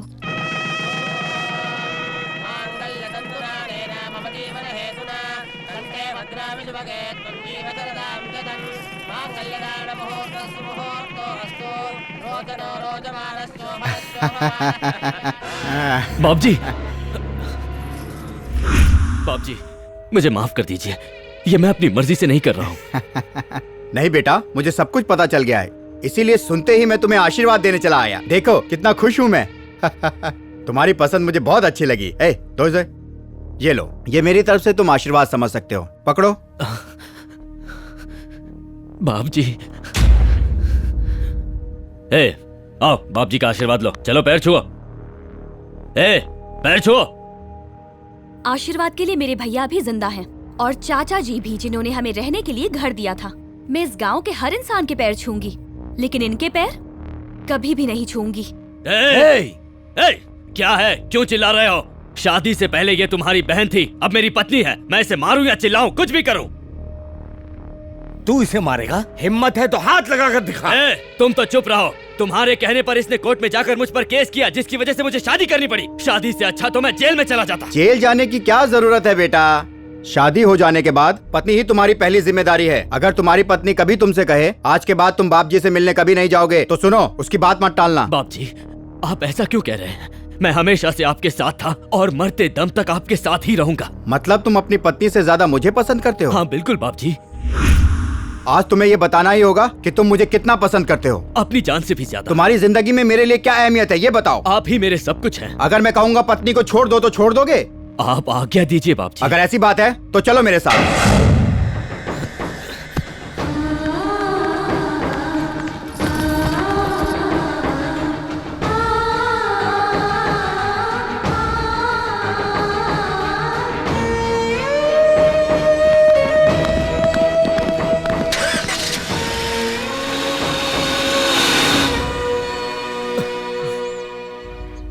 इस नीच आदमी से शादी करके क्या मिला तुम्हें? एक अंधे आदमी को भी केवल लाठी की जरूरत होती है बेटी, लेकिन ये तो अंधे से भी गया गुजरा है।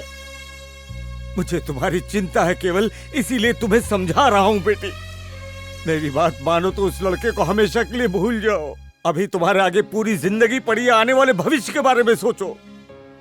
इस नीच आदमी से शादी का फैसला तुमने किया था ना, अपनी बर्बादी का कारण तुम खुद ही हो। ऐसा नहीं है, मुझे तो गर्व है, लेकिन अगर इसकी शादी मेरे अलावा किसी और से हो जाती तो मुझे लोगों की बातें सुननी पड़ती और सब लोग गांव में यही बात बोलते कि वो देखो कैसी बेशर्म औरत जा रही है। वो मुझे गलत समझते, मेरा मजाक उड़ाते। रवि से शादी करके मैंने अपनी इज्जत बचाई है। अब मैं गर्व से जी सकती हूँ, सर उठा के जी सकती हूँ और कोई ये नहीं कहेगा कि मैं गलत हूँ।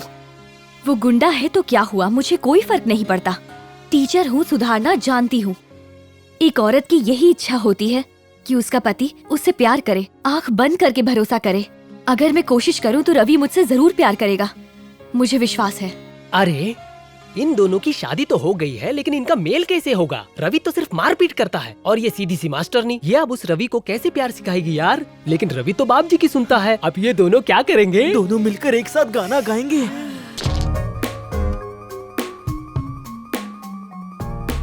क्या पंडित, आज प्रसाद नहीं खिलाएगा क्या? नहीं मिलेगा।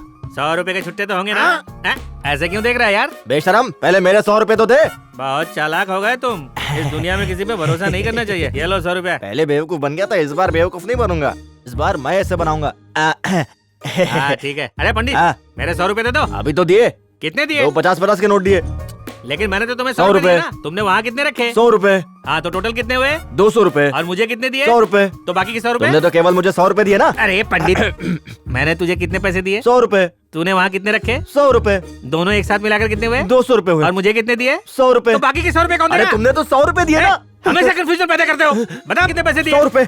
तुमने वहाँ कितने रखे? 100 रुपए। तो टोटल कितने हुए? 200 रुपए। और मुझे कितने दिए? 100 रुपए। तो बाकी के 100 रुपए किधर है? लेकिन तुमने तो 100 दिए ना। तुम्हें टोटल कितने देने चाहिए थे? 100 रुपए। यही तो मेरा 100 रुपया है। चल निकाल यहाँ से। हमेशा मुझे लूटता रहता है, देख लूंगा तुझे। हाथ में 100 रुपए, यहाँ पर 100 रुपए, दोनों मिलकर 200 रुपए। मुझे दिए 100 रुपए, तो बाकी के 100 कहाँ गए? भूल जाओ उसे। तू केवल मंत्रों को गिन, पैसों का नहीं।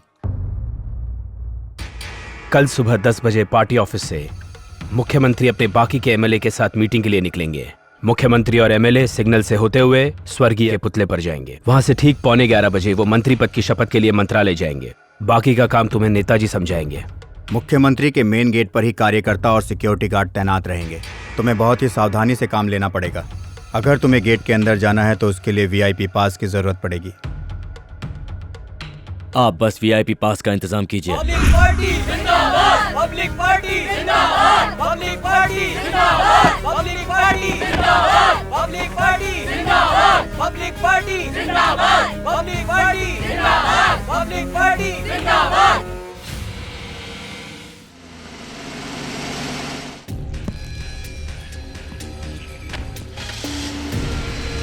पास प्लीज। ओके, पास। दयाल प्रताप सिंह यानी मैं। दयाल प्रताप सिंह यानी मैं, भारत के संविधान को साक्षी मानकर। ए मिस्टर, रुकिए। रुकिए। ओके।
मैं माननीय मुख्यमंत्री जी और उनके सभी मंत्रियों का स्वागत करता हूं।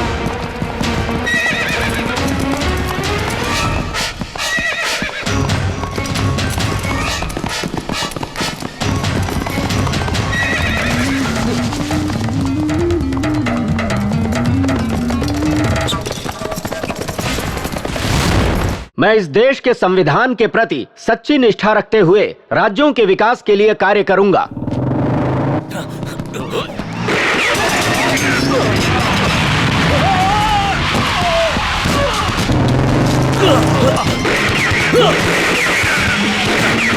ईश्वर को साक्षी मानकर यह शपथ लेता हूं।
रुक जा, भागना किधर है?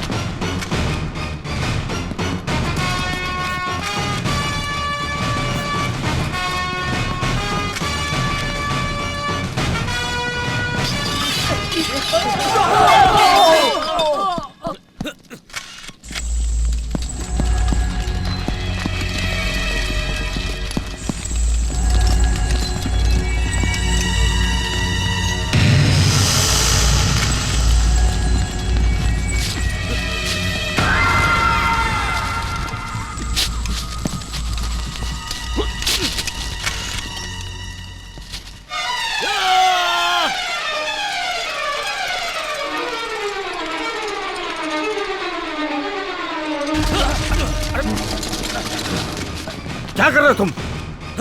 हिम्मत है तो चलाओ गोली। No, don't shoot him, don't shoot. No.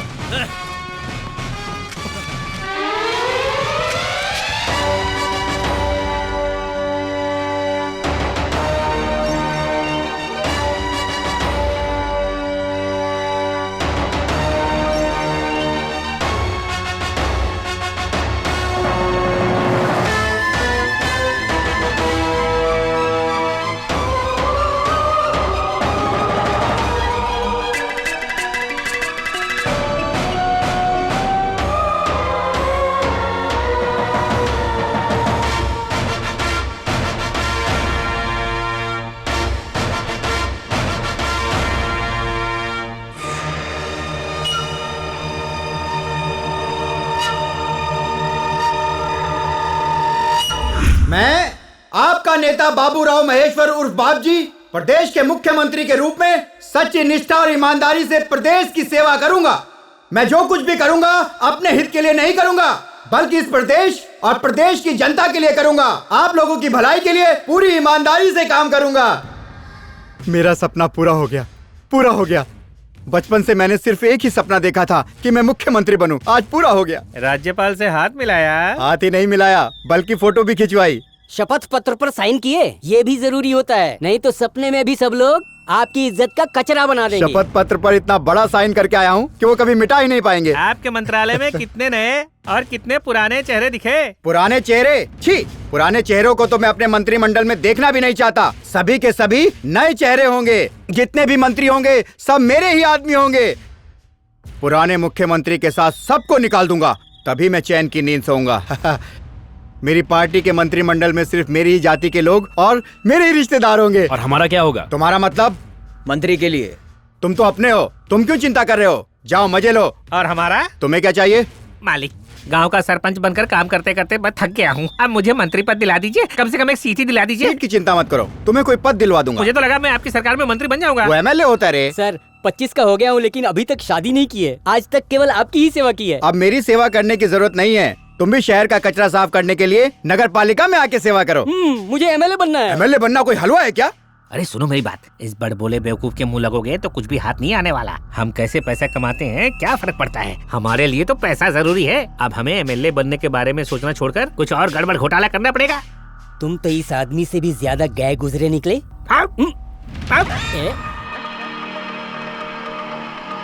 चुप।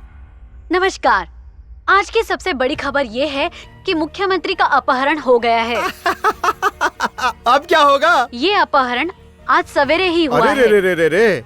शपथ ग्रहण समारोह के बाद किसी अज्ञात व्यक्ति ने उनका अपहरण किया है। हमारे सूत्रों के अनुसार क्या गजब का काम किया है रवि ने। तू मेरा ही बेटा है। मैंने पहले ही बोला था रवि मुख्यमंत्री को जरूर किडनैप कर लेगा। भगवान ने रवि को दुनिया में मेरे लिए ही भेजा है। अब मुझे मुख्यमंत्री बनने से कोई नहीं रोक सकता। कि ये जरूर किसी की सोची समझी चाल है। ये क्या अनाप शनाप कुछ भी बोले जा रही है? मैं हूँ उसका दुश्मन। तुम लोग जानते हो मैं इस पार्टी का सबसे पुराना नेता हूँ। फिर भी मेरे सामने उसने दूसरों को सीट दे दी। सड़क से उठाकर किसी को भी नेता बना देता है। अपहरण होने के बाद से प्रदेश में जगह जगह दंगे फसाद हो रहे हैं। इससे जनता में डर का माहौल बना हुआ है। अभी के लिए बस इतना ही। आगे की जानकारी के ये कोई भी नहीं जानता कि वो किसका आदमी है। कोई ये भी नहीं जानता कि वो किसके लिए काम करता है। अरे वो तो मेरा ही आदमी है। उसे आप जानते हैं? बताइए सर, कौन है वो? क्या आप उस किडनैपर को जानते हैं? हाँ, मैं आप सबके सामने कह रहा हूँ कि मैं उस आदमी को जानता हूँ। हाँ? अब ये नहीं पूछोगे कि कैसे जानता हूँ। मैं उसे वैसे ही जानता हूँ जैसे कि दो पड़ोसी एक दूसरे को जानते हैं। ठीक उसी प्रकार जैसे एक आम आदमी अपने विधायक के बारे में जानता है। उसने कई बार मुझे भी फोन करके धमकियां दी है और बोला कि मुख्यमंत्री अपने बारे में ज्यादा और प्रदेश के बारे में कम सोचता है। इसीलिए मैंने उसको अपने पास बुलाया और कहा कानून को हाथ में मत लो। मैंने मुख्यमंत्री जी को भी अपनी तरफ से समझाने की पूरी कोशिश की थी, लेकिन उन्होंने मेरी एक बात भी नहीं सुनी। क्या आप उसे अच्छी तरह से जानते हैं? उसका गाँव मेरे ही जिले में आता है। मेरे पास के ही गाँव में रहता है वो। उसका नाम सर? उसका नाम रविंद्र है। वो तो पहले से ही आतंकवादियों के साथ काम करता था। रविंद्र उर्फ संतोष उर्फ संपत उर्फ रहीम, यहाँ तक कि आतंकवादियों से भी उसका गहरा संबंध है। आप उसके बारे में और क्या क्या जानते हैं? बहुत कुछ जानता हूँ। उसकी जो पत्नी है वो भी मिली हुई है। वो दिन में स्कूल चलाती है और रात में बंदूक चलाना सिखाती है। दोपहर में बच्चों के साथ खाना खाती है और रात में आतंकवादियों के साथ। वो केवल बच्चों को कविता ही नहीं पढ़ा रही है, बल्कि उन बच्चों को साथ में आतंकवादी बनने की ट्रेनिंग भी दे रही है। उसके और भी बहुत नाम है। शिरीषा उर्फ कांता देवी उर्फ भावना देवी उर्फ देवी देवी देवी। वो तो उनके ग्रुप का मुख्य नेता है। उसका एक भाई भी है जो अपने को मिलिट्री का आदमी बोलता है। उसने अपने हाथ कारगिल के युद्ध में खोए हैं। पता नहीं वो सच बोल रहा है या झूठ बोल रहा है। उसका भी गाँव में बड़ा खौफ है। उसका नाम भी चौहान है, विजय दीनानाथ उर्फ कांचा चीना। वे दोनों अभी गाँव में ही हैं। अगर आपको उनका पता चाहिए तो मैं अभी का अभी दे सकता हूँ।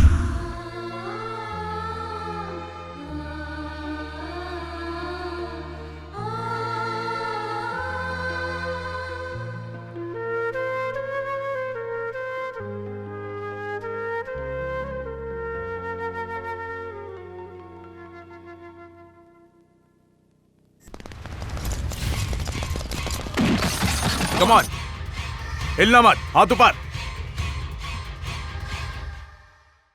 तुम्हें गिरफ्तार करने का ऑर्डर है। लेकिन क्यों? तुम्हें सच में नहीं पता तुमने क्या किया है? गलत काम करना तो दूर, मैंने कभी सोचा भी नहीं। ऐसा क्या सबूत है तुम्हारे पास कि मैंने कोई गुनाह किया है? मेरी गिरफ्तारी से पहले कोई एफआईआर दर्ज की होगी, नहीं तो कोई चार्जशीट दाखिल की होगी मेरे खिलाफ। एफआईआर तो उन लोगों के लिए बनाई जाती है जिसने चोरी की है या डाका डाला है, लेकिन तुमने जो गुनाह किया है उसके लिए एफआईआर और चार्जशीट की कोई जरूरत नहीं है। हमने ऐसा कौन सा जुर्म किया है? क्या हमने कोई बहुत बड़ा घोटाला कर दिया है, या हमने किसी का खून कर दिया है, या फिर किसी बैंक या लोगों का पैसा लेकर भाग गए हैं? मुख्यमंत्री का किडनैप हुआ है और उनका किडनैप तुम लोगों ने ही किया है। इंस्पेक्टर, क्या बकवास कर रहे हो तुम? चुप रहो। इतना बताओ कि मुख्यमंत्री को कहाँ रखा है? हम मुख्यमंत्री को किडनैप क्यों करेंगे? आपके पास इस बात का सबूत है? उनका किडनैप रवि यानी तुम्हारे पति ने किया है।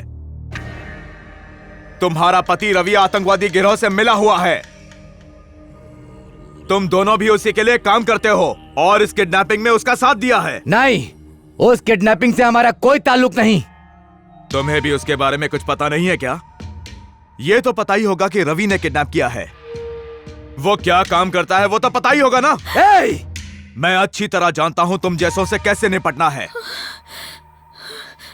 तुम्हें ये बताने में शर्म आ रही है कि तुम्हारा पति एक गुंडा है, लेकिन जाकर मेरी पत्नी से मेरे बारे में पूछो तो वो शान से बोलेगी कि मेरा पति एक पुलिस वाला है।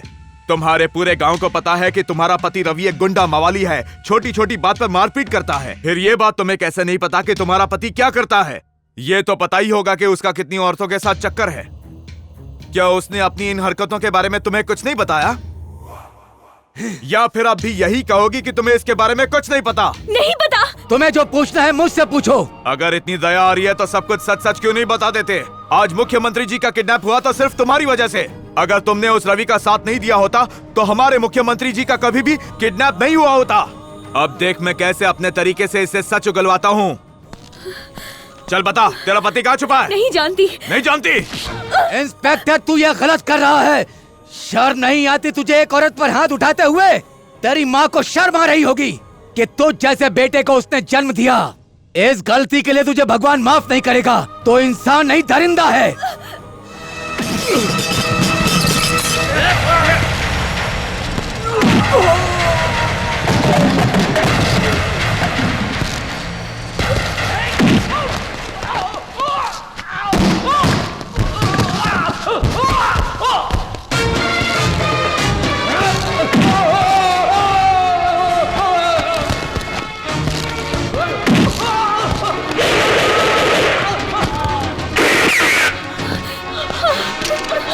रुक जाओ।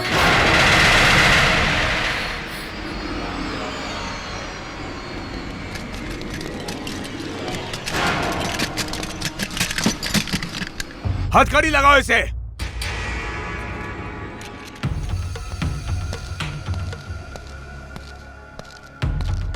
पुलिस पे हाथ उठाता है मतलब तो सच में आतंकवादी है। ये हाथ कारगिल में नहीं कटा है, बल्कि देश की इंफॉर्मेशन दुश्मनों को देने के लिए आर्मी वालों ने ही तुझे सबक सिखाने के लिए हाथ काट दिया होगा।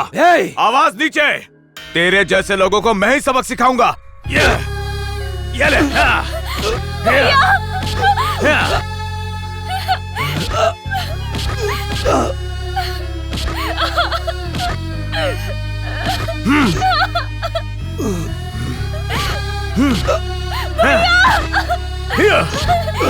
बस करो, रुक जाओ। हम सब मानते हैं सर, हाँ हम ही आतंकवादी हैं। सीएम को हमने ही किडनैप किया है। आज तक जो सरहदों पे लड़ाइयाँ हुई हैं, जो भी दंगे फसाद होते हैं, वो सब भी हमने ही कराए थे सर। जो भी हत्याएं हुई हैं या चोरियां हुई हैं, उन सब में भी हमारा ही हाथ है। आज तक जो भी किडनैपिंग हुई है या फिरौती मांगी गई है, उन सब में हमारा ही हाथ है। हम ही सबका कारण है। हाँ, अभी जो केरल में तूफान आया था, उसके पीछे भी तो हम ही दोनों का हाथ है। सीएम का किडनैप भी हमने उनकी कुर्सी के लिए किया है। मेरा पति सीएम बन सके इसलिए किया है, इसीलिए किया है।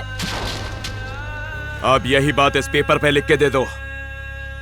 मैं शिरीषा उर्फ कांता देवी उर्फ भावना देवी और मेरा भाई चौधरी उर्फ गणेश, हम दोनों ने ही मुख्यमंत्री का किडनैप किया था। सीएम का किडनैप करने वाला मेरा पति रवि उर्फ रावण एक आतंकवादी संगठन का सदस्य है और इस पूरे काम को अंजाम हम तीनों ने मिलकर दिया है। किस संगठन से हो तुम? इस संगठन से हूँ, ये जानना तेरे लिए जरूरी नहीं। तो फिर मुझसे क्या चाहते हो ये बताओ। मैं बस चाहता हूँ कि तू इस पर साइन कर दे। इस पर लिखो कि तुम सीएम पद से इस्तीफा दे रहे हो। क्या बकवास कर रहे हो तुम? मैं क्यों इस्तीफा दूं? और किस लिए? मेरे लिए इस्तीफा दो, क्योंकि ना तुमने मेरे गांव में पानी दिया ना बिजली। तुम्हारी वजह से मेरे गांव में आज तक सड़क नहीं बनी और मैं जानता हूँ तुमने ये सब क्यों किया, क्योंकि तुम्हें मेरे बाप जी से नफरत है। बाप जी? कोई गुंडा है? जबान संभाल। मेरे बाप जी के खिलाफ एक शब्द कहा तो छोड़ूंगा नहीं। वो तुम्हारी पार्टी में विधायक है और तुम जानते नहीं। मेरे बाप जी की इतनी कोशिशों के बावजूद भी तुमने हमारे गांव के लिए एक पैसा नहीं दिया। ऐसा तुमसे किसने कहा? मेरे बाप जी ने। इसका मतलब उसी ने मेरा किडनैप करवाया? उन्होंने कुछ नहीं किया, तुम बस साइन करो। बेवकूफ, तुम्हारा बाप जी एक बुरा आदमी है। विकास के नाम पर वो लोगों का करोड़ों रुपया खा चुका है। बहुत हुआ। एक और शब्द कहा तो मैं तुम्हें काट कर रख दूंगा। मेरे बाप जी मेरे लिए सब कुछ है। मुझ पर विश्वास नहीं तो पूरे गांव से पूछो, वो भी तुमसे यही कहेंगे। उसकी बातों ने तुम्हारी आंखों पर पट्टी बांध दी है। कौन सी बात सही है और कौन सी बात गलत है, उसमें फर्क नहीं कर पा रहे हो। लेकिन तुम तो अपराधी हो, तुम क्या समझोगे मेरी बात? हमारे मंत्रिमंडल में जितने भी अपराधी मेंबर्स के रिकॉर्ड्स थे, उन्हें मैंने उजागर किया है। उस बाबूराव का साथ छोड़ दो, उसने कभी कोई अच्छा काम नहीं किया। वो तुम्हें भी बर्बाद कर देगा। मुझे तुम्हारी बकवास सुनने में कोई दिलचस्पी नहीं है। चुपचाप साइन करो, वरना अगर मैं इस पर साइन कर दूं तो क्या गारंटी है कि वो तुम्हारा काम कर देंगे? गारंटी है कि वो करेंगे। मेरे गांव को स्वर्ग बना देंगे।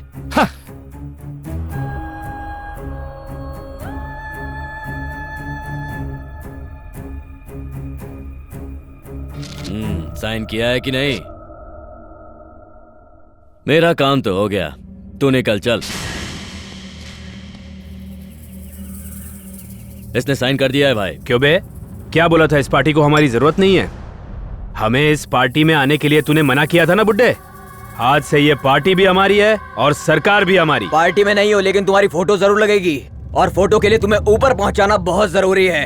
अरे ये तुम क्या कर रहे हो? इन्होंने साइन कर दिया है। साइन करने के बाद इस दुनिया में उसका कोई काम नहीं है। बाप जी ने सिर्फ इनका इस्तीफा मांगा था, इनकी जान नहीं। केवल इसके इस्तीफे से बाप जी सीएम नहीं बनेंगे, उसके लिए इसको मरना पड़ेगा। इसको मारने का ऑर्डर बाप जी ने दिया है। बाप जी ने कहा? हाँ तेरे बाप जी ने, हमने नहीं। ये प्लान उन्हीं का था। ये पढ़।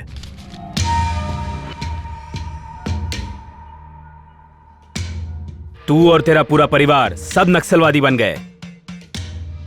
तुमने मुख्यमंत्री को मारा है और इसीलिए पुलिस ने उन दोनों को गिरफ्तार कर लिया है।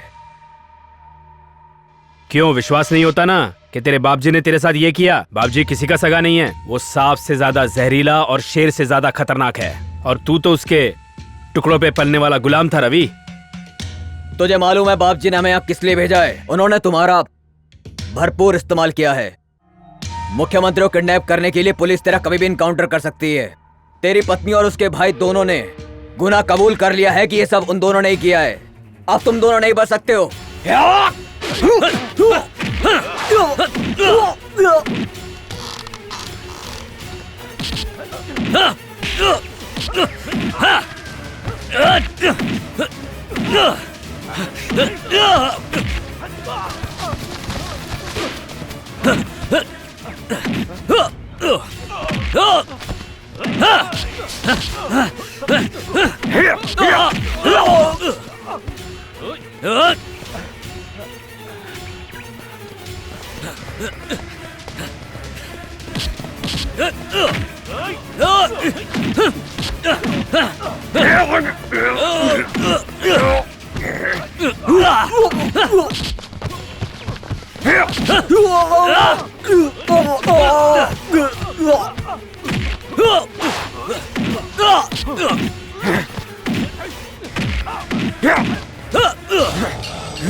चलिए, चलते रहिए, चलते रहिए। हाँ, संभल कर।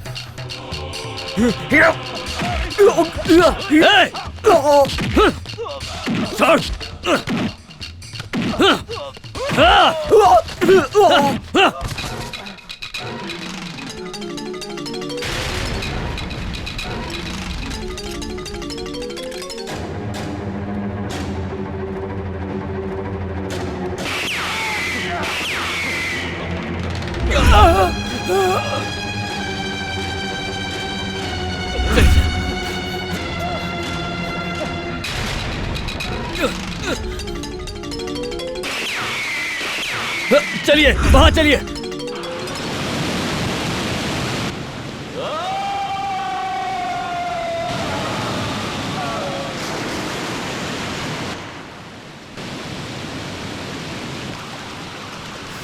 आप ठीक हैं? मेरा हाथ मत छोड़िएगा।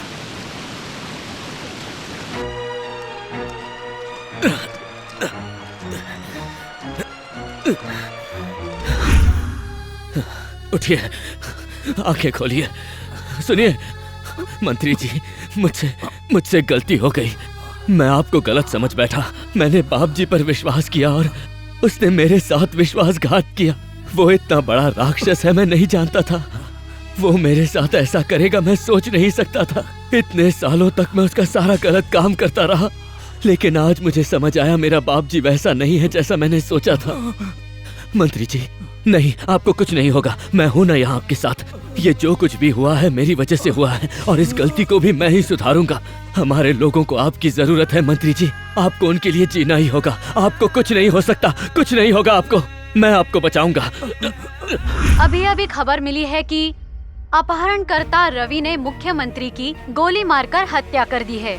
2 सामाजिक कार्यकर्ता रवि से बात करने के लिए उनके पास भी गए थे, लेकिन उनकी बात सुने बिना मुख्यमंत्री की लाश को लेकर वो फरार हो गया। अभी तक ये साफ नहीं हो पाया है कि उसने आखिर मुख्यमंत्री की हत्या क्यों की। ये सब झूठ है। ये सब बिल्कुल झूठ है। हमारे पास आ गई है। पुलिस ने ये फोटो हर चौराहे पे लगा दी है। जिस व्यक्ति को भी तुम वो आतंकवादी हो ना? मैं आतंकवादी नहीं हूँ डॉक्टर, मुझे आपकी मदद चाहिए। मुख्यमंत्री जिंदा है। क्या? मैं सच कह रहा हूँ सर, उन्हें गोली लगी है, उनकी जान खतरे में है। मेरे साथ चलिए, अगर आप मेरे साथ चलेंगे तो वो बच जाएंगे। प्लीज डॉक्टर चलिए, डॉक्टर हमारे पास ज्यादा वक्त नहीं है, प्लीज जल्दी चलिए चलिए। अभी कहाँ है वो? मैं आपको लेके चलता हूँ, आइए। ओके, तुम यहीं रुको, मैं अंदर से बैग लेके ठीक है डॉक्टर।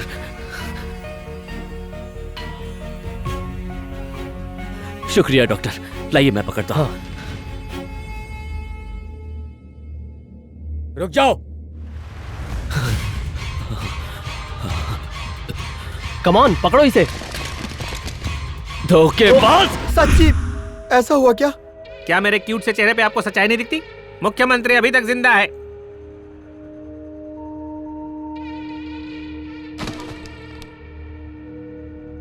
विश्वास नहीं होता तो इनके चेहरे देखो, इस हीरो का चेहरा देखो, इस राक्षस का चेहरा देखो। इन दोनों को आपने एक छोटा सा काम दिया था, वो भी इनसे ठीक से नहीं हुआ। इन्हें तो मैं तलवार से काटूंगा।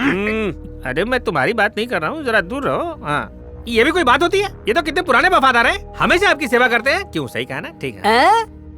अब ऐसे बैठने से क्या होगा बाप जी? आपके पूरे प्लान को चौपट कर दिया उसने। अब आप सीएम कैसे बनोगे? नए आदमियों को लूंगा, अपने लोगों को लूंगा, ये करूंगा, वो करूंगा। वो रवि तो सीएम को लेके भाग गया। सीएम बनने के सपने देख रहे थे ना, अब वो शातिर सीएम तुम्हें निचोड़ कर आपके हाथ काट कर वहाँ लटका देगा। अगर अभी भी सीएम बनने का सोच रहे हैं तो अपने इस हसीन सपने को भूल जाइए। अब तो आप प्रायश्चित की अग्नि में जलकर और ज्यादा काले हो जाएंगे। अगर सीएम ने अपना मुंह खोला तो सबसे पहले आपका ही नाम लेगा, हम लोगों का नहीं। और फिर उस रवि की जगह आपको फांसी के फंदे में लटका देंगे। अभी कहाँ मिलेगा वो? ये तो उस रवि को ही मालूम है।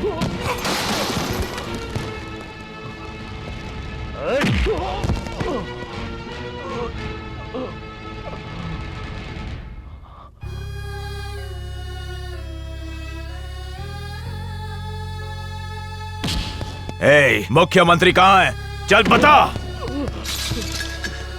देखिए, मैं आतंकवादी नहीं हूँ, मैंने मुख्यमंत्री को नहीं मारा। तो फिर मुख्यमंत्री का किडनैप क्यों किया? मैंने उन्हें किडनैप किया था, लेकिन मैंने मारा नहीं। मुझसे झूठ बोलेगा? चल बता। अगर मुख्यमंत्री इस्तीफा दे देते तो मुझे सैंक्शन पेपर मिल जाता, ऐसा बाप जी ने मुझसे कहा था, इसीलिए मैंने ये किया। मुख्यमंत्री जी को कहाँ छुपाया है? चल बता, बोल, जल्दी बोल। मैं कोर्ट में सबसे कह दूंगा कि मैंने ये सब अकेले किया है। मैंने उन्हें गुंडों से बचाया था, मेरा विश्वास कीजिए, मैंने कुछ नहीं किया। अगर तूने उनको बचाया है तो बता कहाँ है वो, बता। तुम सब बाप जी से मिले हुए हो, अगर मैंने बता दिया तो तुम उन्हें मार दोगे। मारो इसको, मारो इसे। ए, रुक जाओ।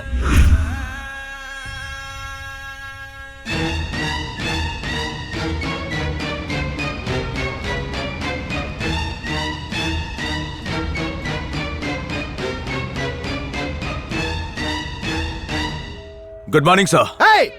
उसे मारने की हिम्मत कैसे हुई? ये मेरा बेटा है, ये सोचकर मैंने बेटा पैदा नहीं किया और तुम लोग इसे मार रहे हो। एक बात सुन लो, मैंने अगर तुम्हारा ट्रांसफर जंगल में ना करा दिया ना तो मैं अपने को रवि का बाप नहीं कहूंगा। निकलो यहाँ से, निकलो।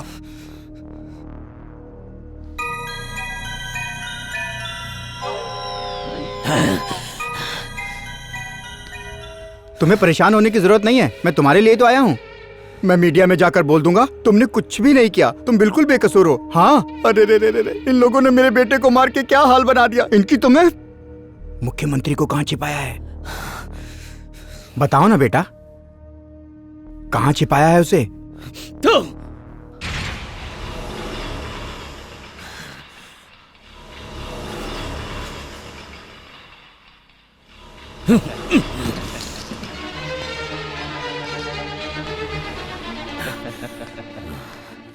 बेटा, मैं तुम पर बिल्कुल भी गुस्सा नहीं हूँ। छी, एक बाप अपने बेटे से भला कैसे गुस्सा हो सकता है? गुस्सा तो तुम्हें मुझ पर आना चाहिए, गलती तो मैंने की है ना। बोलो, बोलो ना बेटा, कहाँ है मुख्यमंत्री? अगर मैंने तुझे बता दिया तो तू उन्हें मार देगा, है ना? बिल्कुल सही कहा तुमने। मेरे मरने के बाद सब तेरा ही तो है। मेरे रिटायरमेंट के बाद तू ही अगला मुख्यमंत्री बनेगा। मुझे अपना बेटा कहता है? तेरे जैसे गिरे हुए आदमी का बेटा बनने से तो अच्छा है कि मैं अनाथ ही रहूं। तूने हमेशा मेरा इस्तेमाल किया है और आज भी यही करने आया है। तू तो इंसान के भेष में राक्षस है। मैंने आंख बंद करके तुझ पर भरोसा किया और तूने उस मुख्यमंत्री को मारकर अपने इस बेटे को आतंकवादी घोषित करने का प्लान बनाया। मैंने सोचा तुम गांव का भला करोगे, लेकिन तुम तो धोखेबाज निकले। गांव की गली गली में घूमकर गलत तरीके से वोट इकट्ठा करके मैंने तुम्हें हर बार इलेक्शन जितवाया, लेकिन तूने उस कुर्सी पर बैठकर भला करना तो दूर, न जाने कितने लोगों के परिवार उजाड़ दिए। मैंने तुझे हमेशा अपनी माँ से, अपने बाप से, भगवान से बढ़कर समझा, लेकिन तू इन रिश्तों के लायक ही नहीं। हम जैसे गरीबों का फायदा उठाने वाले तुम जैसे गद्दारों को मैं नहीं छोड़ूंगा, मार डालूंगा। तुम जैसे मंत्रियों की वजह से हमारा देश आगे नहीं बढ़ पा रहा है। मंत्री जी जिंदाबाद, मंत्री जी जिंदाबाद। 2 मिनट लगेंगे तेरा सर धड़ से अलग करने के लिए। इस देश को बचाने के लिए तुझे मरना होगा, हमें इस गंदगी को हटाना होगा। मेरा भारत महान बस कहने से नहीं होगा, तो जैसे देशद्रोहियों को मारने से होगा। अब मैं तुझ जैसे राक्षस को मारकर अपने गांव को तेरे आतंक से मुक्त करूंगा, यह मेरा वादा है।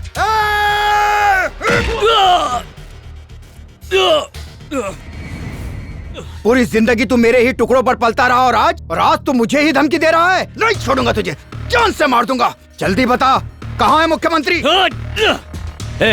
मैं तुझे बता दूंगा मुख्यमंत्री कहाँ है। तूने सोच भी कैसे लिया? जब तक मुझ में जान है, जब तक मेरी सांसें चल रही हैं, मैं उन्हें बचाऊंगा। अगर तुझ में दम है तो मुझे रोक के दिखा।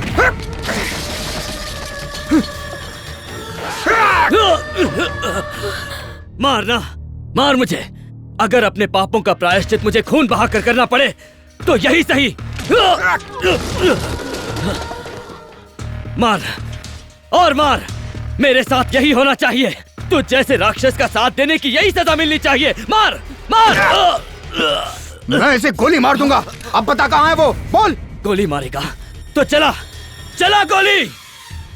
मुख्यमंत्री को कहाँ छुपाया है? नहीं बताऊंगा। बताएगा कि नहीं? बोला ना, नहीं बताऊंगा।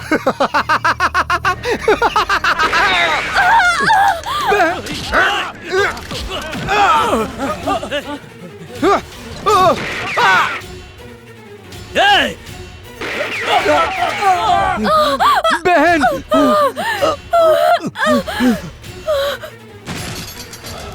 तुमने ऐसा क्यों किया? ये क्या हुआ?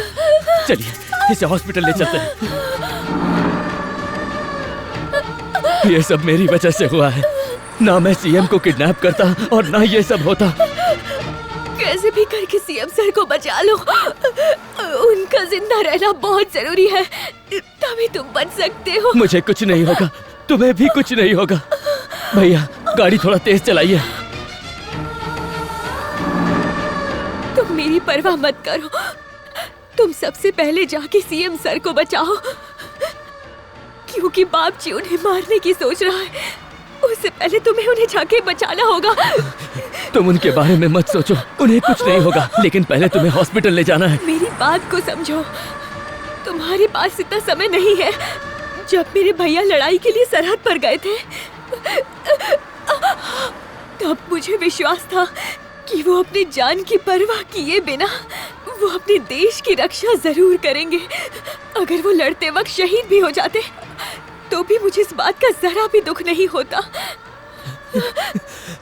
सही कहा ना भैया?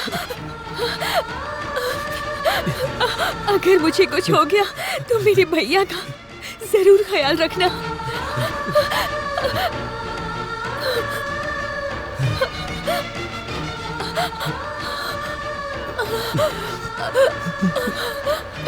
मेरे भैया एक सच्चे देशभक्त हैं। मुझे परवाह नहीं कि वो मेरा कितना ख्याल रखते हैं, लेकिन जब वो देश के लिए लड़ते हैं तो मुझे ज्यादा खुशी होती है। मैंने इनका कभी ख्याल नहीं रखा, लेकिन अब तुम इनका ध्यान रखना। मेरे सिवा मेरे भैया का कोई भी नहीं है। वादा करो तुम इनका ध्यान रखोगे। टीचर मैडम, तुम मुझे मेरे नाम से नहीं बुला सकते हो क्या? तुमने अब तक मुझे अपनी पत्नी नहीं माना। मैंने तुमसे जबरदस्ती शादी की, इसलिए तुम मुझसे गुस्सा हो ना? नहीं सिरिसा, ऐसा नहीं है। मैं तुमसे इस गांव में मैं एक सैनिक की बहन बन के आई थी, लेकिन अब लोग मुझे तुम्हारी पत्नी के रूप में जानते हैं। गांव का विकास करोगे ना? मैं ये करूंगा, मैं तुमसे वादा करता हूँ। तुम्हें कुछ नहीं होगा, कुछ नहीं होगा।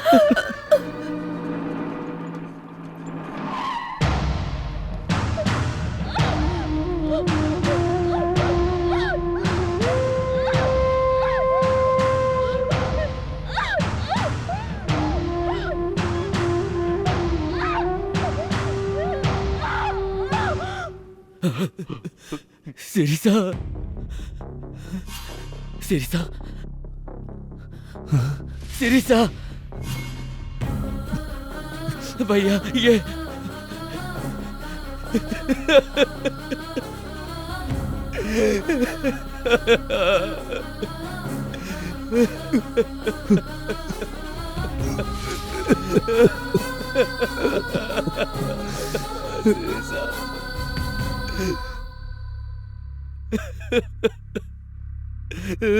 ए मिस्टर, सीएम को कहाँ छुपाया है? ए, बोलो, मैं तुमसे कुछ पूछ रहा हूँ।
आइए सर।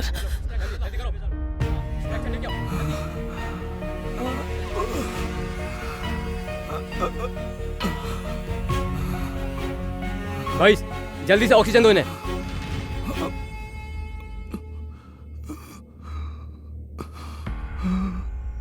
सर, इन्हें जल्दी से एम्बुलेंस से ले जाना होगा। उसके अंदर ही हम ऑपरेशन की तैयारी कर लेंगे। ओके, हम इन्हें शिफ्ट करेंगे। चलो जल्दी जल्दी जल्दी उठाओ। जल्दी करो, जल्दी। छोड़ना।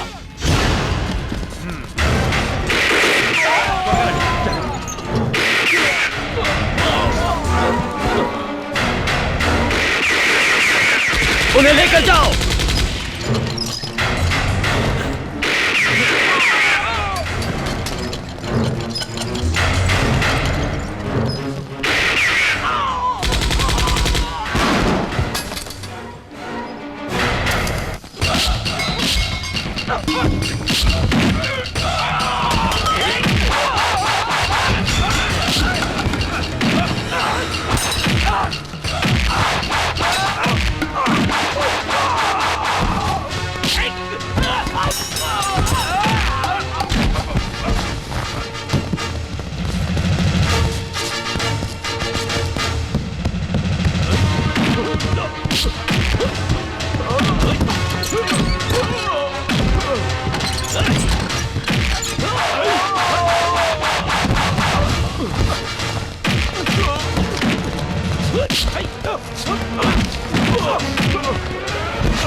नहीं बाप जी! बाप जी, मेरी बात सुनो, गोली मत चलाओ, रुक जाओ, गोली मत चलाओ।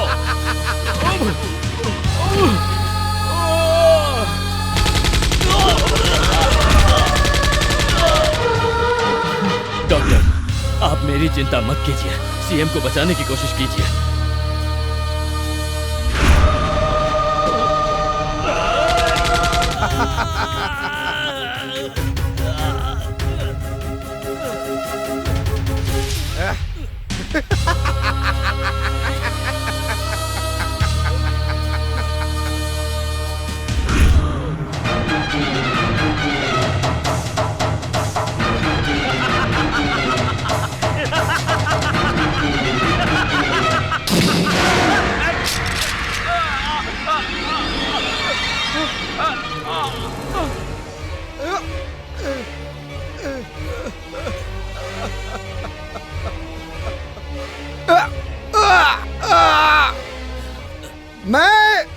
मैं बाबूराव महेश्वर राव, इस प्रदेश का मुख्यमंत्री। रवि! रवि!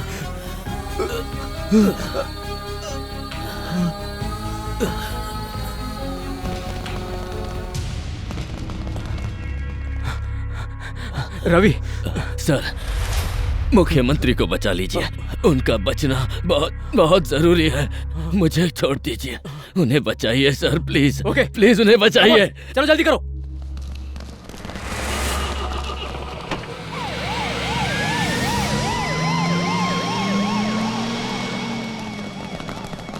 भैया, मुख्यमंत्री बच जाएंगे ना? वो बहुत अच्छे हैं, उन्हें बचना ही होगा। भैया, मुझसे गलती हो गई, मैंने उनका अपहरण किया, लेकिन आज उन्हें बचाकर मैंने अपनी गलती सुधार ली। भैया, मैंने गलती सुधार ली। मैंने गांव वालों से वादा किया था कि गांव में बिजली, पानी और सड़क बनवाऊंगा, लेकिन मैं ये नहीं कर पाया। भैया सुनिए, आप मुझसे एक वादा कीजिए कि आप मुख्यमंत्री से कहकर गांव में ये सब करवाएंगे। मैं उनको जरूर बोलूंगा। जिस गांव के लिए तुमने अपनी जान दे दी, जिस पानी के लिए तुमने वादा किया था, अब वो नहर के रूप में गांव में आएगी। जिस जगह के लिए तुम अपनी जान दे रहे हो, मैं तुमसे वादा करता हूं कि उस जगह पर अब हॉस्पिटल बनेगा। यह गांव अब रवि के नाम से जाना जाएगा और हर कोई गर्व से कहेगा कि यह हमारे रवि का गांव है, ताकि आने वाली पीढ़ी रवि को एक महान व्यक्ति के रूप में याद रखेगा। तुम्हारे जैसों को आर्मी में होना चाहिए, राजनीति में होना चाहिए, देश के हर कोने में होना चाहिए, ताकि हमारा देश तरक्की की राह पे चल सके।